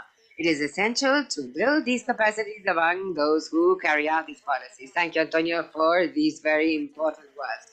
I would like to remind everyone that we have a survey that if you could please answer. And now we're going to have a short time for final comments by the commentators of the panel on the main challenges for the design and labor policies in the region and how it is possible to link the design and the social protection. And also and then in labor inertia and workers, especially in those most vulnerable people. And so, thank you very much. And so, the floor is yours. Yes, thank you very much, Mariana and Nicolas and Antonio. I will now have a very short comment, basically to what Nicolas said regarding not taking part. It's not something really rational, but multidimensional. And so given the relevance of this, it is deserved to be multidimensional. As Antonio was saying, with programs that have another component, allowing people to go out to the world of labor. We've seen it, the evidence in the database that we have done, German cooperation, the Ford Foundation, and Norwegian cooperation is to systematize the programs, not only for labor inclusion, but also the other programs for non-contributory social programs. And we see that these conditional programs in Chile and Uruguay and in some other countries of the region, and they have components of social labor accompanying and allow people who are in a situation of multidimensional poverty and have not only income poverty, but lower levels of education, and allows them to go out to the labor world. And for us, that is essential in the design of the labor inclusion programs, accompanying and care for women to increase the levels of labor participation in the market, or also for persons with disability. And so that specificity depends not only on the labor inclusion, but also the total supply the countries can offer in order to move ahead with labor inclusion. And we were saying in the presentation, this is an articulation that the social protection systems must have, and this does not depend only on the Ministry of Labor, but also on institutions such as the forces here in Chile or the ministries for social development and their depending institutions. Thank you. Thank you once again to our panelists, Mariano, Nicolas, Antonio. And now we will move on to the closing panel by Andrés Espejo. The floor is yours.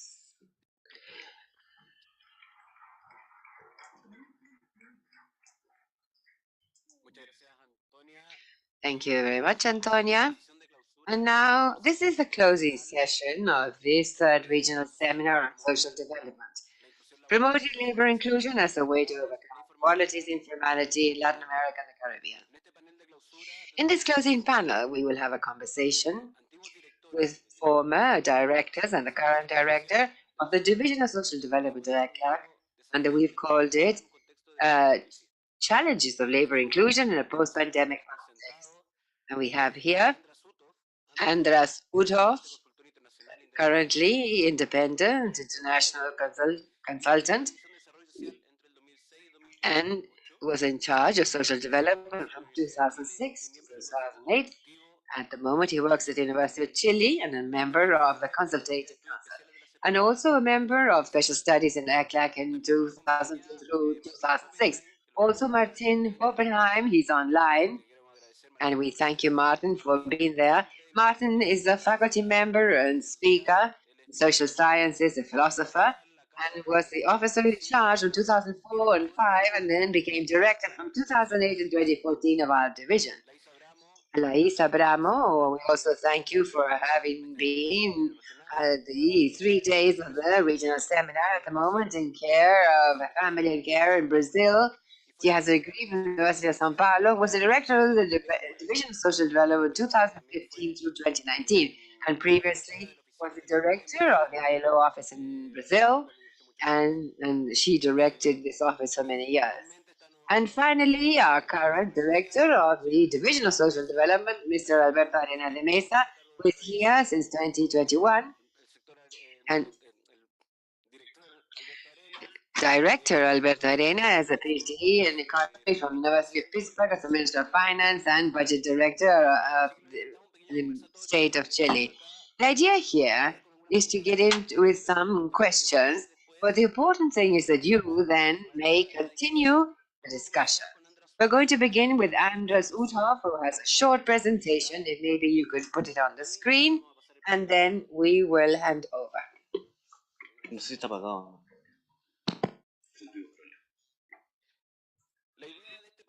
The idea of this panel is briefly to have a couple of questions, and the key idea is labor inclusion. Can it be reachable in our region as an objective? And what are the critical nodes, and what have you identified when you chaired the Social Development Division that were present at the time and also are challenges for the future? Please, Andres, go ahead. Thank you. Well, I'd like to thank the introduction, the division of ECLAC, for the invitation. It's always good to come to this table of thinking. Two types of reflections, one coming from theory and from the evidence of statistical data, which is what ECLAC does, and the one that brings public players of the area. I will make a different reflection, provide a different, given that I am the only one with white hair and I have retired, I'll refer to reflexive tourism. What do I mean? If you have time, as we retirees from ECLAC, to go around the country, the realities, and see with this mental model the problems analyzed here, one realizes certain things that have been discussed. I want to be provocative. And on this topic, we need to acknowledge two things. One, that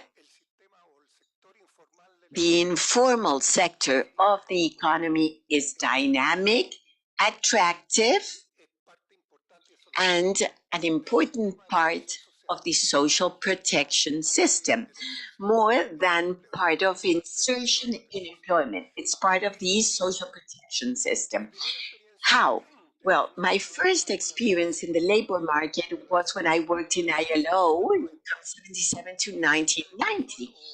And there, the origin we had about the informal sector is that captured those people that could not afford to be unemployed. And that is the case. And you can clearly see it.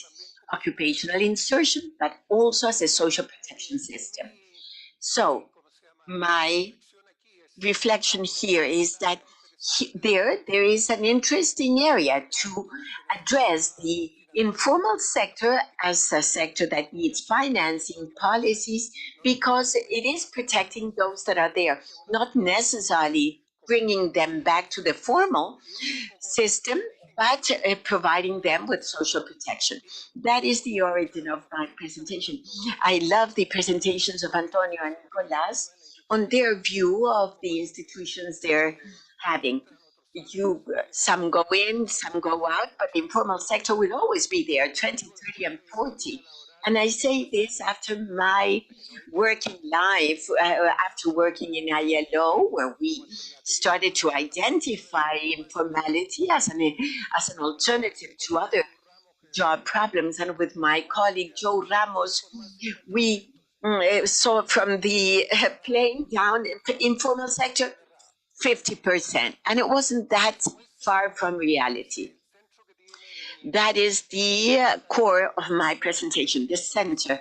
That is that this in labor insertion and policies towards formal sector are interesting, but we have disregarded the informal sector as a social protection system.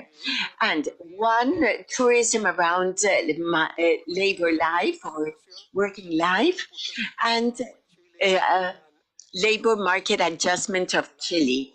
that Nicolas summarized that, said not only it's the unemployment rate, that is, people left the working market, the labor market, and then how do you go back to it? There's a role of the family, of culture, and so forth. Out of my experience of ILO and ECLA, the informal sector did not go down, but rather increased. And how do we include the social protection? I lived here the last decade in the 80s, and that last decade involved a bigger adjustment than what we saw here in the pandemic. A decade of growth was lost. What did it work as a social protection system? Precisely what worked was the informal sector. What's the error? And Lais, that also worked in ILO, can bring it up, that more than dedicating to labor policies, we started to criticize adjustment policies, and we had a lot about macroeconomy and that adjustments with the human faces could be done. Of course, here in Chile, there is a big discussion. Do we need to bring down the interest rate, not because of financial issues, but to reactivate economy and generate more employment? And then finally, employment.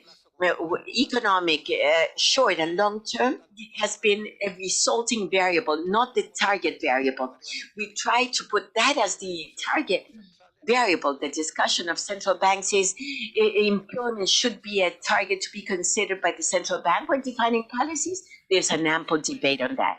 Now, let me tell you one thing, or what experience says, that the forces say about economy are the ones prevailing instead of that of the labor market. We have spoken about climate change, artificial intelligence, and these are data, I mean, that came to us and will define what will happen with our labor market. And if we don't influence on that, that will have a weight to the extent that that is incorporated to Chilean development. My first experience is that you focus on employment, but yes, in certain crises, other factors prevail where employment or unemployment is a residual variable. My second experience was when I arrived to ECLAC here, and as an expert in labor market to do the social security reform, and there I met Alberto. It is a project in the unit of special studies that precisely analyzed the pension system was discussed. I mean, it was discussed as the great expert of Chile, and we had two hypotheses. Was it true, a marvelous thing? Does it improve pensions? Does it produce something in the development of the financial market? And two groups were set up, one led by Gunter Hill and the other one led by me. One concerned about the coverage and quality of pensions, and the other one concerned about the financial development. Yes, financial development has existed, but something that Alberto underscored. No. Do I need to keep quiet now? No. What we want to say is that we have some problems with the PPT or with the power presentation, but you've spoken without the PowerPoint. What I want to say with certainty is that the savings that was generated and that enabled greater liquidity of the financial market and development of the Chilean financial market, something that did happen, wasn't the result of what the AFP were doing, but others were doing. Yeah, well, there it is. But that is at the end. It has nothing to do with this. No, then turn it off. Okay. Do not, yes. But it had to do with the fiscal adjustment that had to be made in order to reach the transition cost. And that effort is a public policy. So a great part of the success in the development of the financial market wasn't due to the industry of pension funds, but rather the policy of the Ministry of Finance, non-managed by democratic governments. So on one hand, we had to say, look, coverage is not good. So we didn't have the slightest idea of the quality of pensions, but the coverage didn't seem right. It's not improving, we said at that time. This, that it's a development or change of the system that will bring about a miracle, that's not the case. And there were certain indicators, yes, that there was financial development. An important nuance of how the labor market works in the analysis of the situation. Some information important to analyze. Today, Chile, after working to two privatizations, the financing of health and the financing of pensions, the AFP and the ISAPRES systems. What you can clearly observe is that 20% of the population is part of the ISAPRES system, 80% out after 40 years, and that has been fixed, has not changed. And then when we saw the quality of pensions, 20% of pensions that were self-financed with these mechanisms were above the minimum salary, minimum wage, the other ones below. That has changed with the Solidarium pillar, but the dynamics of the market made the labor market to have its weight and determined that that was not the case. So, in consequence, my message here in this other area of analyzing health and the financing of social security or a pension system, to leave the market act is not the solution. It's not the solution. And if you let the market alone to act, an industry is generated that tends to divide each one of us and not bring us together for social protection. You will have a savings contract, you will have a health contract. The health contract will be based on your individual savings, in your individual risk, and your pension will be in your situation. What was lost there? Solidarity. And when going to the extreme, these two market solutions, that was for the 20% that had savings capacity, and it was good for the 20% with low risks or could pay a premium. And that's the drama we are living in Chile, trying to change those things. Reform of health, reform of pensions, in addition to other things. Now, behind all of this, what is it that we find? There are structural factors that operate that you need to recognize, and that is why to accept that the informal market is here to stay, and the social protection system with policies towards the labor market serving that purpose is good. There are structural factors that will act. You've mentioned that with concrete examples. To the extent that climate change, technology change, and in artificial intelligence act, those that determine that will be more capital intensive. And if you don't look for a formal sector that will trickle down and improve the quality of informal employment, will not achieve an insertion, complete labor insertion. I'm here to provoke, and you're here to develop the answers. I know I'm going beyond my 10 minutes. I had here my presentation, but it's basically what Nicolas Navarrete was saying. If you see the adjustment vis-a-vis the pandemic, what happened in Chile, what you observe is two things. Unemployment increased, but in 400,000 people. That is what the formal sector was reduced to. But 1 million and something people left the labor force. They were in the informal sector or elsewhere that had no access to unemployment insurance. So they went to their homes, and we had to do all these policies to reach out to them. But what I'm trying to emphasize is that the informal sector and the family are acting as a social protection system, permanent one, going to one or to another. There is a line of research, Alberto, or at least to meditate. I invite you to do reflexive reflection tourism, which is most interesting. Please. Thank you. Thank you, Andras, for connecting, for your comments, your participation. I think it's very useful to have the view that all of these topics have been raised before, and it's good to go back with a future perspective. I think that is very useful. Now I'll give the floor to Martin Hoppenheim, who is in Spain, And thank you, Martin, for being connected for some time.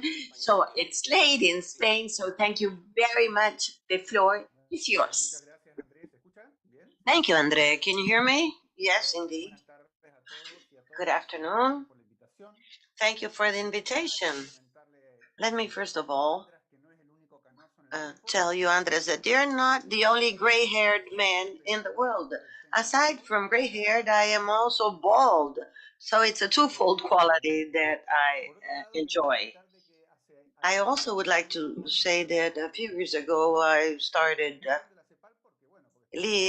going away from ECLAC's reflections, and that is because I came back to my origins, which is philosophy, trying to talk about the challenges of from the standpoint of philosophy is kind of difficult, but I still would like to dwell on the two questions that have been posed here, which have to do with some critical nodes and emphasizing the critical nodes from a strategic standpoint. I think that a secular node, in looking at the historical context, we could believe that the working place, especially in modern world, is really a pillar or the pillar for social inclusion. Modern job grows under the umbrella of what was called during the golden age of the full employment. And this has been a vector for social progress as well as for the feeling of belonging, of political participation through unions, of extended socialization, and also the feeling of stability for the long-term horizon, and with mobility, because jobs are the great source of intergenerational mobility, upwards mobility in a dynamic society. And as Richard Fend and others have said, this was a forger of character with a civic idea involving solidarity. And that idea of the modern labor has changed now because of the belated capitalism, where we see the introduction of new organizational models of labor that are more flexible. The classical model changed, and with now technology, employment is now unstable and also changing, atomized, with less cooperation. We now, at the twilight, see a society with full employment leaving behind, and now there is a new international system with a strong opening and regulation. We could say, okay, Marx was not wrong, not even with the earning rates. The belated capitalism introduced these new jobs. Now, in Latin America, this arrived from the industrialized world, but we have, well, in Latin America, there are their own features, and one of them is what ECLAC defined more than 50 years ago, which is the structural heterogeneity. That is within a context with little technical progress, where most of the active population is employed in low productivity jobs. The pyramid that is upside down. As a result, there is a structural machinery that reproduces inequality and that goes through the productivity gaps. And to that, we added the ILO a decade later that talked about labor informality. This characteristic, well, this is now being discussed a great deal, but this linked labor insertion as precarious and as a means for social exclusion. So on the one hand, we have the idea of productivity gaps in the apparatus, and on the other hand, this informality that brings in more exclusion. This is actually bringing in a very bad combination. And all of that involves also a complex inequality. We have educational gaps, and the participation or non-participation in the social networks, territorial segregation, and the vulnerable groups that are now very much talked about. Vulnerable because of the labor insertion and the exposure to risk. We're talking about women, indigenous groups, Afro-descendants, the youth, people with disabilities, and nowadays there is a demographic change as well of the population of older persons with low levels of social protection and little access to it. All of that brings in this historical context, and the pandemic was the last drop of the rainfall where many jobs were lost in the pandemic in the region because there was an increase in informality and an impact that we still haven't fully evaluated in education. There's a certain age group that lost schooling, and we also had a lot of fiscal spending during the pandemic, and where women's participation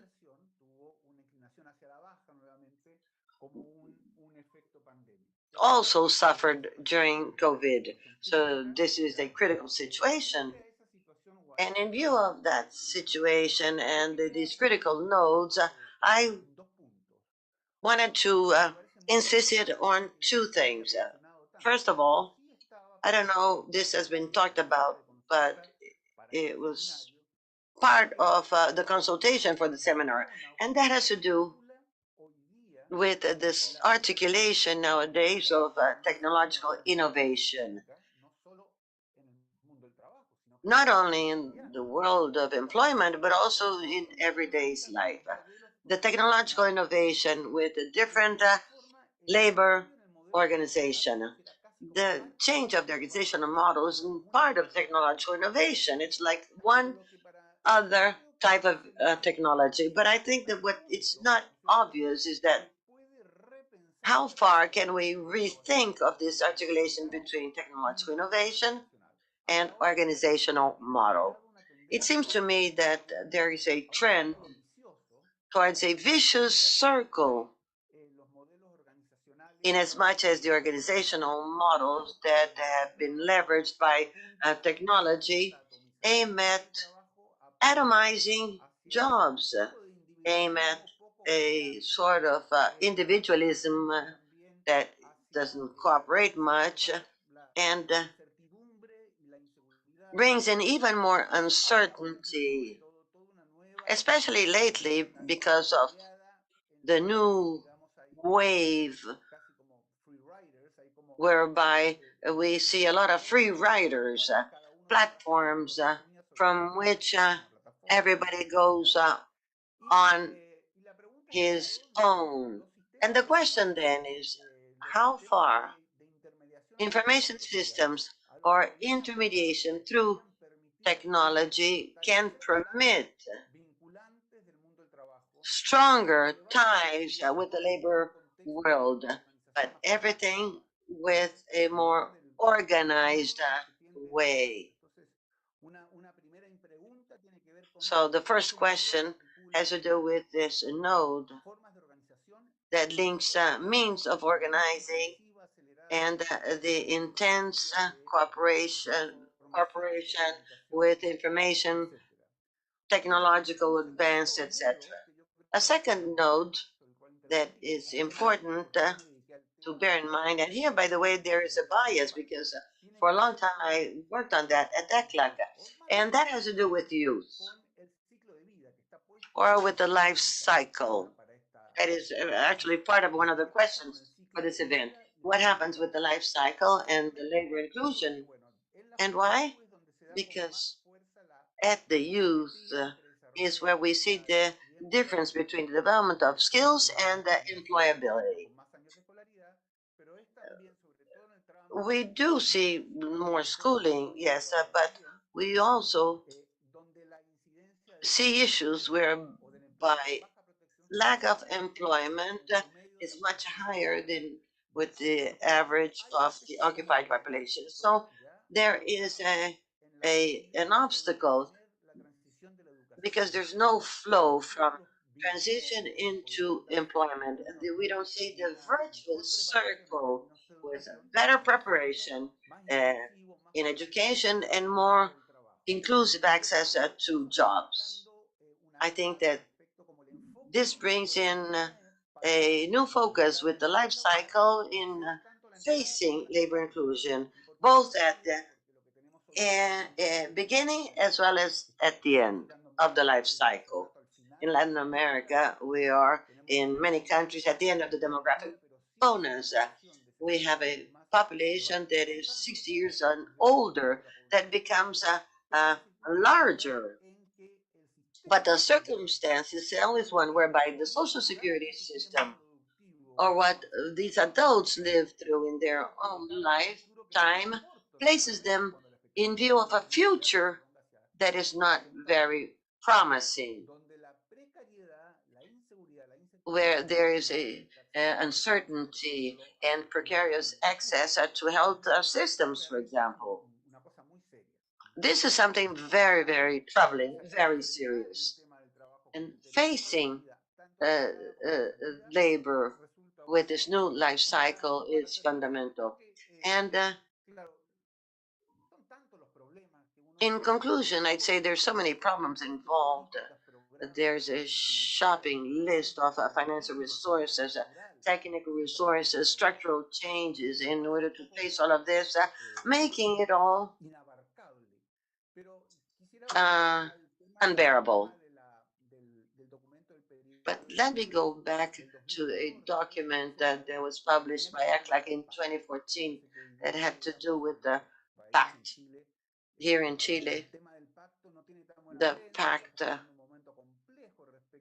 the fiscal pact, for example, is one thing that we hear a lot about. But placing this pact, an extended agreement with the citizen is there. But labor inclusion is a must. A society that would have work for all, bring in collective progress. But this has to do with the supply, with the labor intermediation, training, education, use of technology, the training of human resources, employment policies, social protection policies, with technological innovation. So there are many, many elements involved. The only way that I see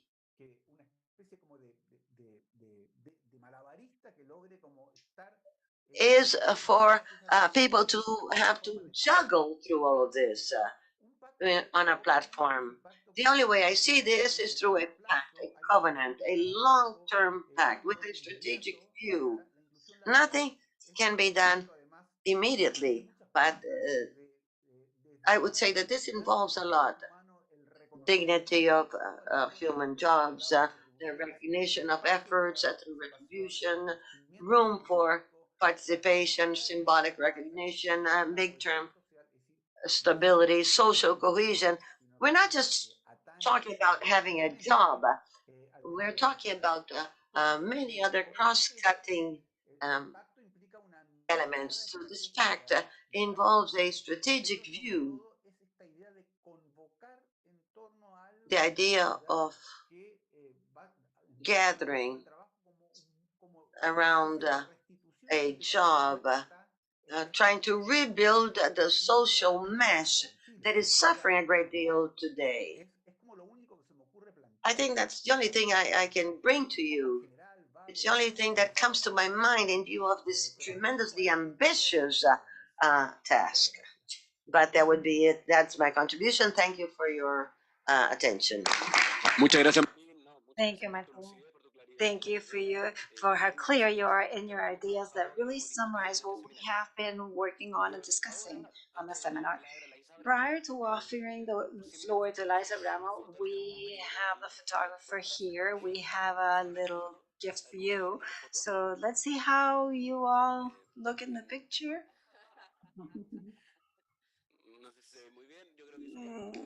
You look really nice, don't you think?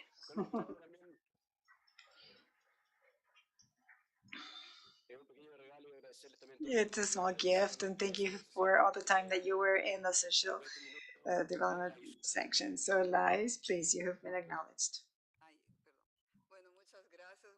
Well, thank you very much. A wonderful drawing.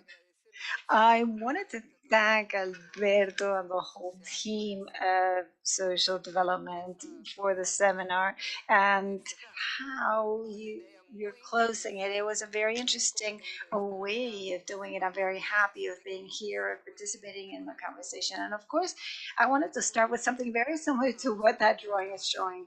We like numbers, right? We like numbers. We like statistics.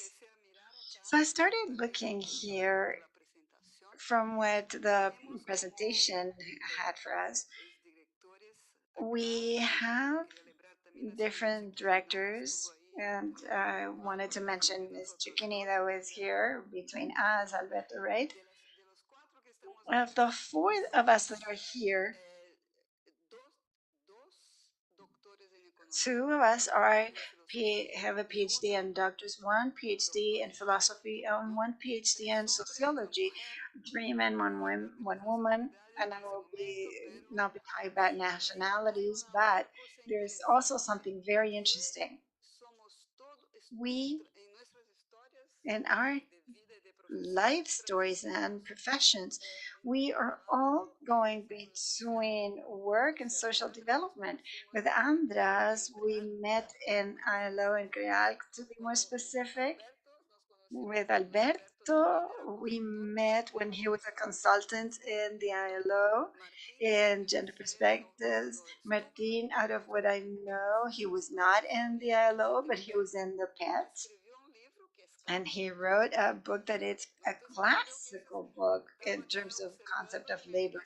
So I was observing this and I have this image in my head, and it has to do with the relationship of social protection and the ministries of social work and others. This is just a beginning here, but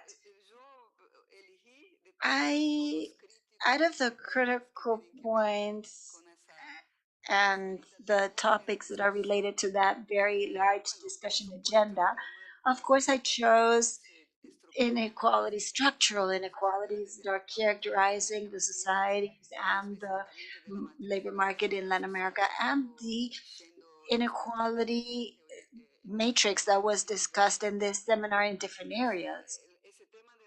That topic of the need of considering the structural axis of inequality in Latin America and the way in which they are becoming stronger and linking to the life cycle of people, which is something that Martin just brought to the presentation. This was heard throughout the seminar in the discussion of the classical indicators of the labor market, like unemployment, child labor, and labor inclusion of the youth. And here we are talking, which was really what we thought about developing as a team. in the period of time that I was working here as a director, we were talking about inequality of income, which is the classical ones that have been historically in APAC as its beginning, but we're also, of course, talking about gender, race, territory, and age, and the importance of considering that matrix of social inequality in the diagnosis as well as the proposal of policies. But here we're also trying to provoke, right? As Andres was mentioning, we have that freedom as well. I believe that all these days here, it is clear that we are progressing. Very importantly, that ECLAC was able to progress or advance, and that the countries were able to progress in this consideration of social inequality matrix. But in one areas more than others, of course, there are many pending issues. Therefore, I believe much is missing in three areas, and having the necessary information, indicators that are able to allow the analysis of those inequalities, and the needed deaggregation as it is expressed by Agenda 8. 10.17, I don't remember, but I think it's 10.17 as well. And not only that, but I believe that this is related to political will. I will be talking about this later on, and how to understand how to incorporate these elements in policies and programs. As an example, in the income transfer programs, up to what point that has been incorporated and how to do it. And I will talk about this considering informality, how we know it is an important tradition of studies in informality in Latin America that was done by Prialca in the 70s, and that was from the very beginning related to poverty and income inequalities. That was very present for a number of years or a number of decades. There was a tremendous progress, I believe, in incorporating the gender dimension to the discussion of informality. I think Latin America has been doing it for a number of times, and it is expressed in identifying the gender segmentation and more concentration of women in certain types of employment, what we used to call the non-remunerated home workers. No, the name changed, but it's the same thing.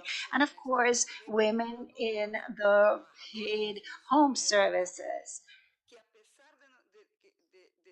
Even, at least, I believe that it cannot be considered an informal work, but it is related to informality, and because many countries only recently were extended to that category of to those category of workers, the social security elements. And I want to provoke in other topics, for example, the document that I had the pleasure of working after retiring as a consultant. We are able to evolve that concept of informality from ECLAC and ILO, and I allow myself to say that ILO was able to progress more than ECLAC. But more than this, well, ECLAC is really considering that informality is a proxy of low productivity sectors. And I believe that if we deeply analyze what exists or is lying there, it is related to the old idea of Prialc that in the case of ILO, it really changed in the conference of the year 2001 when the informal economy is being discussed. And there's a specific point in this area that I believe should be changing, which is the relationship between household workers that as informal because of low productivity, and it is informal. For example, Chile, I don't know which is the current number, but it's what it has. Chile and Uruguay are the countries that have a level of formalization of the domestic workers that is far higher in Latin America, and they're not informal workers. Maybe they're not well paid, they're exploited, and a number of other things. They have a high level of informality, but they're not informal just because they're domestic workers. I think that is important. But going back, if are able to progress in this gender issue, there are two other dimensions that has been had very little progress. One is the territorial dimension, and here I wanted to really rescue that very important work done by the division, and of course Andres Espejo was coordinating it, and that was quite a novel methodology. When territory is included in the discussion of informality, we find data that is deaggregated by the first administrative unit of the country, state, provinces, or whatever it's called, and the urban territory. But those studies that were done show the importance of taking that down to subnational level. So that this can be properly characterized in terms of the heterogeneity of the informality activity, something that was always expressed in that seminar, in this seminar, like the different factors that are explaining the situation of informality. So the studies are coming down to the subnational level and they become a tremendous contribution to the policies. But it is something that needs more work, and something that I am highly concerned with is the ethnic racial inequalities, and I am talking about indigenous people, Afro descendants, that in Latin America at least are 25% of the population, at least. Why? Because the statistical tools such as census and household surveys, even though there has been tremendous progress, they're not able to consider that reality and the projections of SALAD say 25% of the population in Latin America is either indigenous or Afro descendants, 1 out of 4 people. Therefore, we cannot talk about any of the key topics of poverty, inequality, labor market without considering what is happening with that population. And I believe of why this happens, and in informality, as the study is expressing, I was looking for studies that will consider the topic, and there is really tremendous scarcity in that area. And why is this happening? First, there is still a statistical invisibility in availability of information in the population and housing census. Only in the 2010 round, there is a considerable number of countries that were able to incorporate indigenous and Afro-descendant incorporation, and the household surveys that are fundamental in working with poverty and inequality. We know that only 6 countries are making it available for Afro-descendants and 9 for indigenous people. So there is a topic of information in that area, but it is not only that. I mentioned at the beginning that there is conviction and political will, because I still believe that there is tremendous resistance. These are different perspectives, right? I am here defining what I believe is the proper element, but there is still, I believe that there is a political conceptual element, that the ethnic racial inequalities are factors that structuring the relationship of power and labor. The same way that it was possible through the advocacy of gender issues. I do remember when I started working as a gender specialist in ILO, you were not there at the time. The very first discussion that I was having with my colleagues was the labor panorama in Latin America had not one statistic deaggregated by sex. So to try to show that it was impossible to understand the behavior of the labor market, the behavior of the labor participation rate without understanding the differences that existed between men and women, it was not only an idea of understanding the situation of women, but rather the dynamic of the labor market. That was my very first discussion with all the colleagues, with our dear Victor Tokman, Ricardo. So I believe that the same thing is happening with ethnic racial issue. There is still a trend to consider that it belongs to identity or specific populations, minorities, and not understand that this is part of the dynamic of the labor market. Of course, in countries such as Brazil, where more than half of the population is Afro-descendant, is quite evident, and there has been more progress in that area. But the very same thing happens in many Latin American countries, and there is something missing in that area. I don't know for how long I was talking. You have to let me know. I only wanted, or that topic that was already mentioned repeatedly. It's the need of social protection policies or the labor market policies consider. Well, Andres, it's really interesting when you say that the informal sector is not only a survival issue, but rather considering it social protection. What really came out here, even in the last presentation, Claudia Nielsen's, it is the measures or the programs or the important innovations of social policies in the 90s that has been really well studied by that area and division. It's the political of fighting against poverty, such as the transfer of the condition transfer. Rodrigo, Simon, you, and many other colleagues worked tremendously in that area, such as the non-contributive pensions. They had a very important impact in the harm of poverty. The pandemic, though, showed that there was another sector, like the informal workers, and many of which were not in the situation of poverty, but they were tremendously affected by the pandemic. And since they suffered, more social spending was allocated. And afterwards, we have the post-pandemic situation. So here is the main topic on how to consider all of that. And the speaker from Uruguay spoke about this. How often getting a formal job gets people to leave from the social protection system. So this link is very important.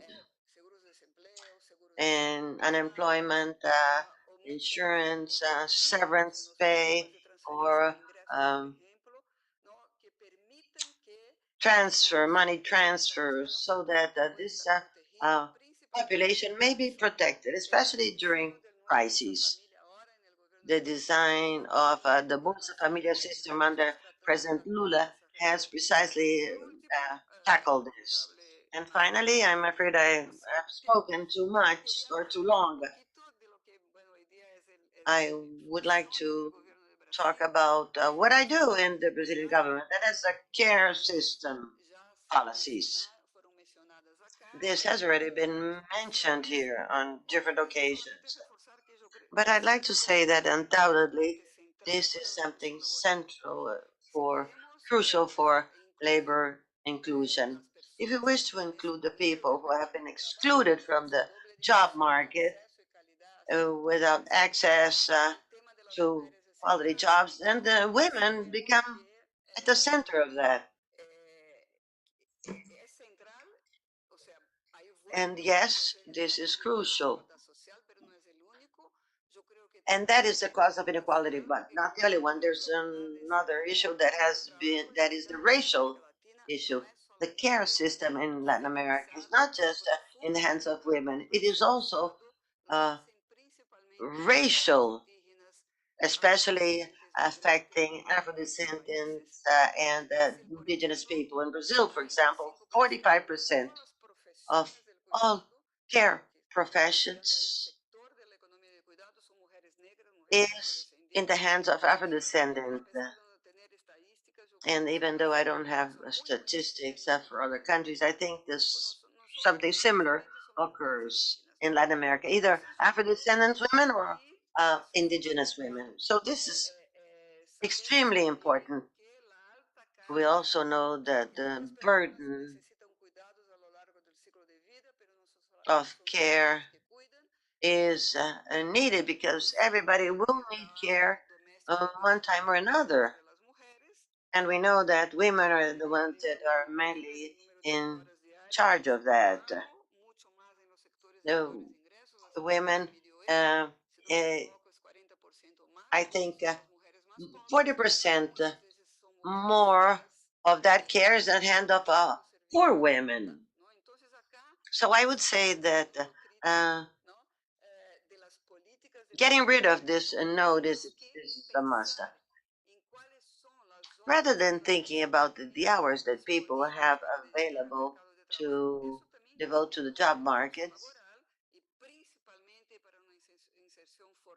especially for a formal inclusion, instead of that, we'd have also to think about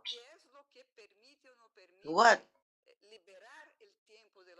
allows for the women to have more time to go into the formal job. In Brazil, we're working on that. If we think about the main objectives of a care policy, why that is to ensure the right of care to all people who need it, especially children, adolescents, and older persons, as well as people with disabilities, and the young people that have to reconcile study, work, professional training, family duties. But the first thing is to ensure, guarantee care for those who need, and also to help out the women so that they may finish studying, they may be trained for a job, and finally get a formal job.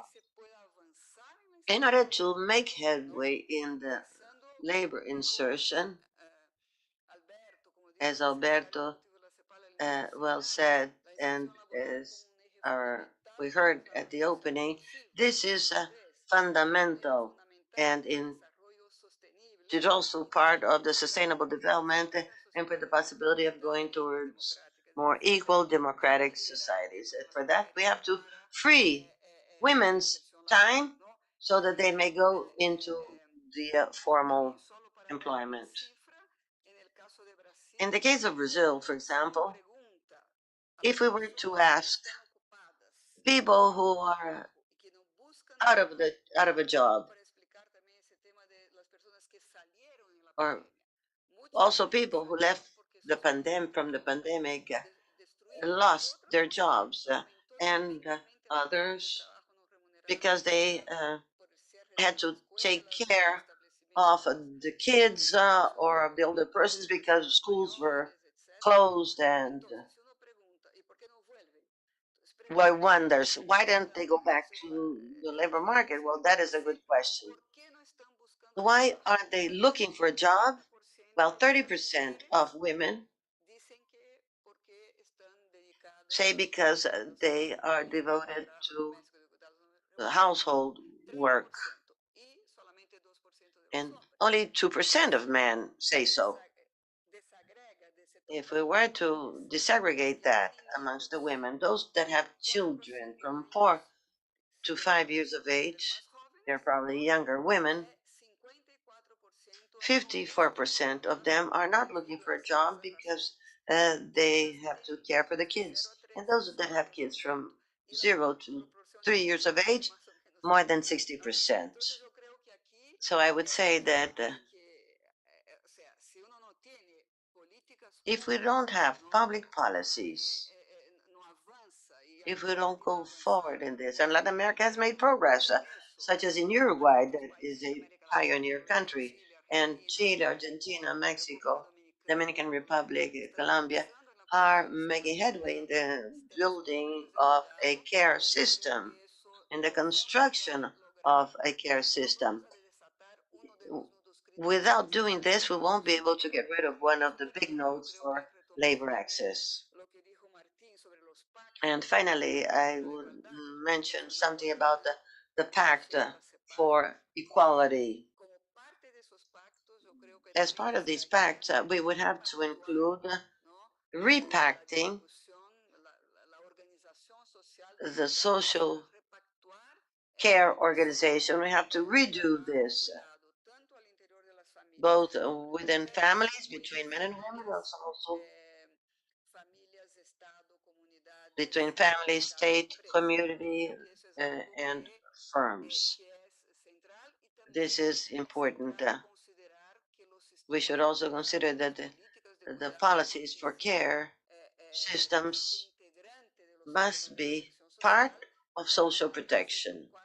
Sometimes we hear about the four pillar social protection with or without contribution, but more than that, we have to have a cross-cutting pillar that would go through the whole social protection system. And these social protection systems should go towards universality and they are basic part of a welfare system. And at that, like we hear about this, we've also heard, though, that Latin America was deeply hit by the pandemic, and that also was done or happened because there was social protection systems that were weak. And I think that here we have to go forward in that direction, considering this as a central element in that architecture. Thank you very, very much. Thank you, Laisa. And let me say that amongst the summaries, we heard that the matrix of social protection was done, and it was worked at the regional conference on social development. And there was an agenda made, and labor inclusion is a part of our agenda. And by the way, in October this year, we will hold a new regional conference on social development. I invite you all to participate that. And to close this seminar, I hand over to the Director of Social Development, Mr. Alberto Arenas. Thank you, Andre. I will be very brief. We haven't had lunch yet. Good afternoon. Let me start out by thanking for this tremendous audience we've had in this seminar on social development, organized at ECLAC with so much pleasure. We've had, as an average for these 3 days, about 800 participants online. Right now we have 600, but as an average, we've had 800 for these 3 days, which is a tremendous success. And 22 participants here from countries in the region. I also want to thank you all. We have been very pleased to organize this with the support of ILO and the Norwegian country and the German cooperation and the Ford Foundation. We also wish to thank the labor ministers who came here to be with us. 10 labor ministers that were able to come, 12 authorities from countries in the region. And here I would like to mention Mr. Luis Zapata from Panama. Thank you for being here with us. Norman Dam from Jamaica. And by the way, a minister from Jamaica had his birthday celebrated here. So a double words of thanks for your presence here. And in this seminar, then the Secretary of Labor from Ecuador was also here, Maria Gabriela Vico, Nicolas Navarrete, the director of FOSE in Chile came over, Antonio Masi from Uruguay, Ms. Fernandez from Costa Rica, Monica Naranjo from Colombia, Witton Sanchez, part of the team from the Labor Ministry from Panama, and Guillaume Corodes from the Labor Ministry, Jamaica. Thank you all for being here with us. And now, as Lai said, how to close the seminar.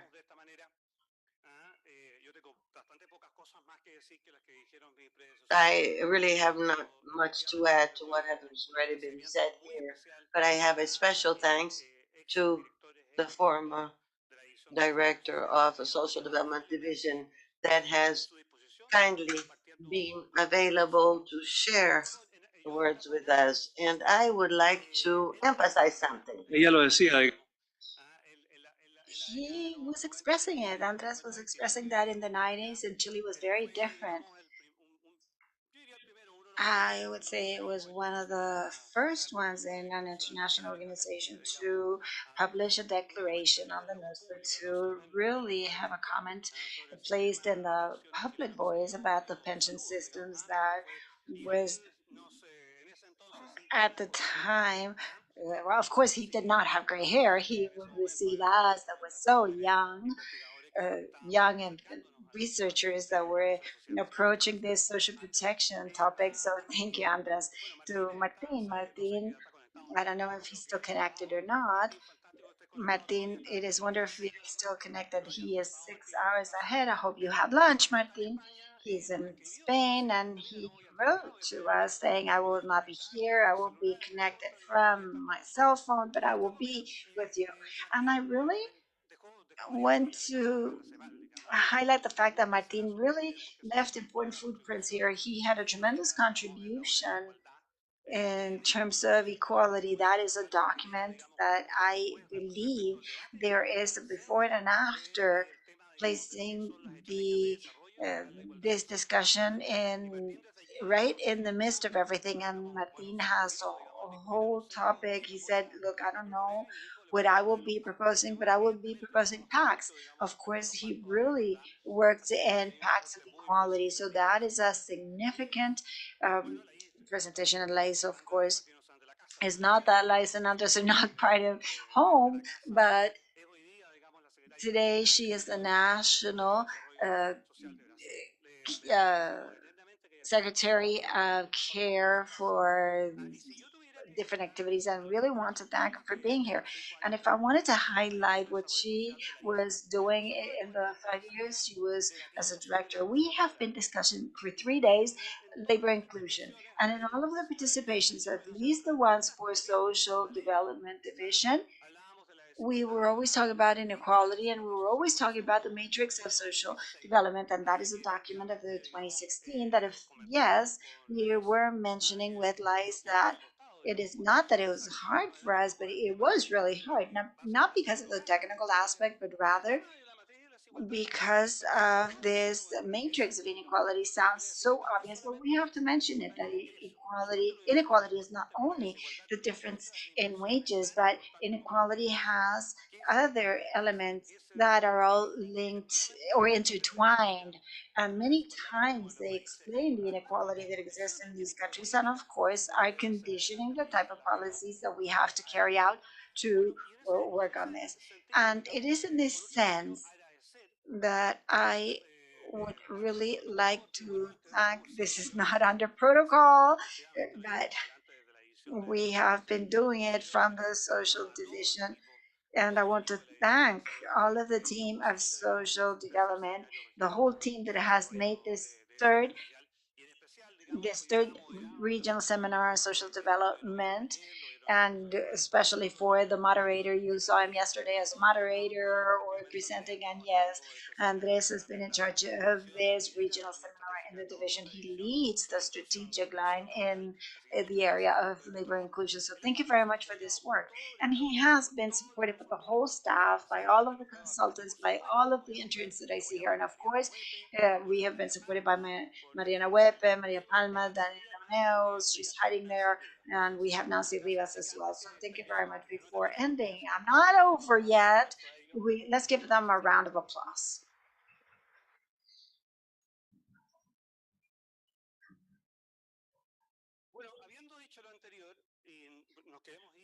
Now, of course, we want to leave, but I have four ideas and I will try to just spend 1 minute in each. The third seminar, or the seminar, the regional seminar of social development, is an opportunity as once a year we talk in the region with the authorities, with other international organizations about social development, and we choose a topic. First, we choose education, then social protection and pensions, and this year we included inclusion, and that has a value to talk about social development. We are convinced, and we not only want to hear ourselves, but we want to hear who's outside and in other topics as well. CLAC and Dialogue published a document saying that the unemployment in Latin America and the Caribbean is 7% by 2022. It is the latest data. It was published yesterday. And when we hear 7% of that active population, means that there is a 93% of uh, the labor market that is take them in. How do they take them in? By being 40% with lower incomes compared to the minimum wage, and there's a huge percentage that is not in the social security system, and 1 out of 5 is in a situation of poverty. Therefore, when we are saying that the labor market is considering these people, yes, there is labor insertion, but no inclusion. What is important is to go from labor activities to labor inclusion, is what we have been talking here, and it has a tremendous amount of story. We have wanted to place an emphasis in that area. It is important, but it is not enough. We need labor inclusion, and to translate it is a possibility of a person to have employment that will be formal, with wages that allow them for a dignified lifestyle, that provides social protection. These are all goals that in any area we are looking for, but today that labor picture, if you wish, is not fulfilling it, and there's a challenge in that area, and it is in this context that the second aspect is there is a challenge. I will consider the financial sustainability of labor inclusion. Let me tell you as follows.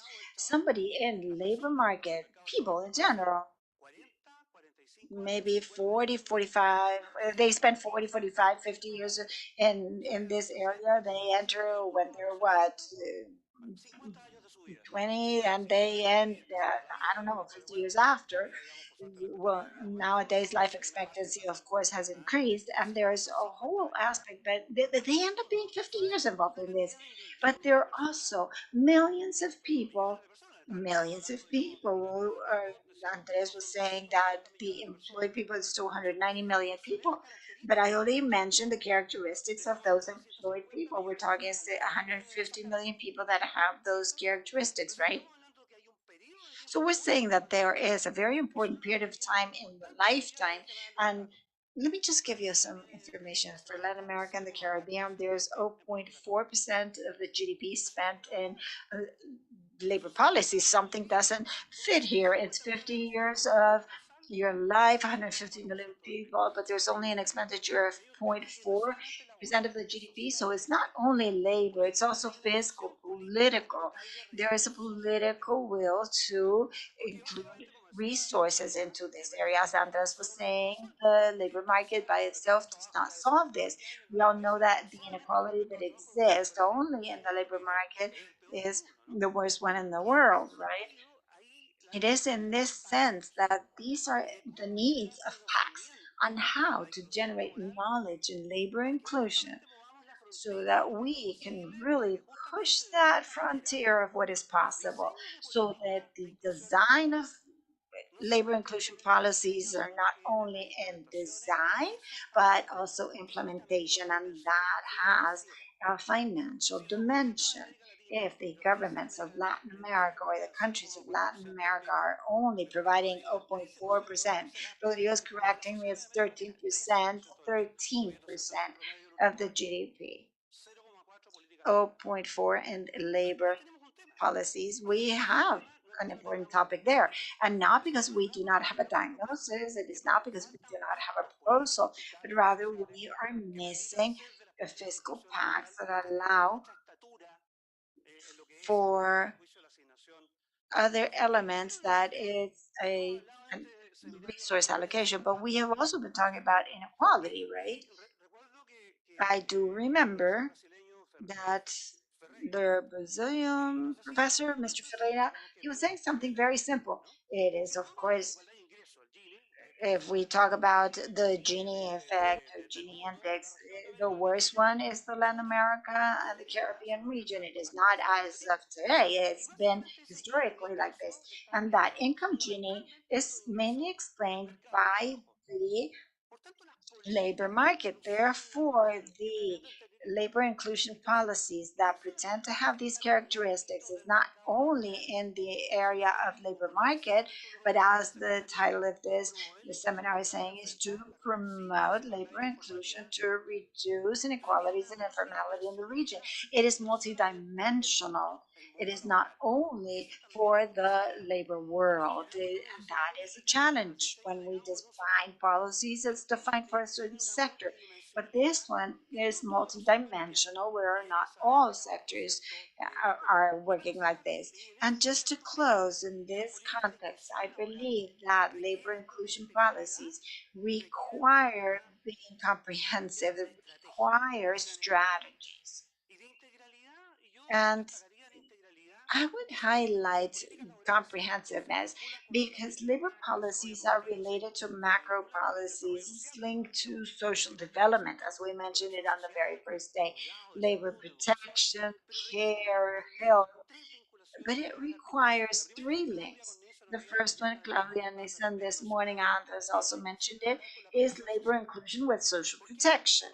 Why? Because if we are approaching 50% of the informal employed people, there is a labor policy. If we are considering the population that is not in the labor force but will not be there if we don't actively look for them, of course, that will condition the labor inclusion policy. The second one is related to the link between education and productive development, because there's a mismatch between the demand, the offer and demand, or supply and demand, and that I believe it is empirically proven. We know it. We know that we have to link these two action lines, and we could believe that that depends on the Ministry of Education, Economy, but we also have the Ministry of Labor guiding this. There is a intersection that is so different, but also there's the third topic is a tremendous technological and digital transformation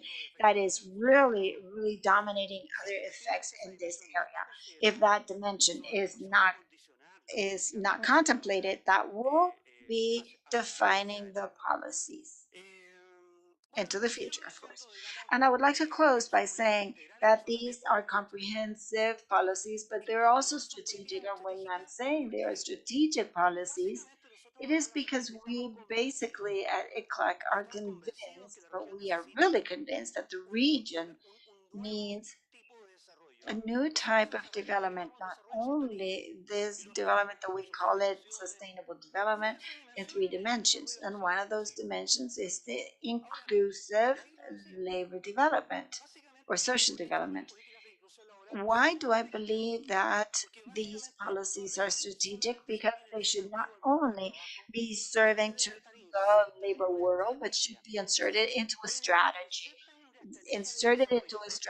of development that we are calling inclusive and sustainable development. But to understand that logical aspect, that they are under development, defines how we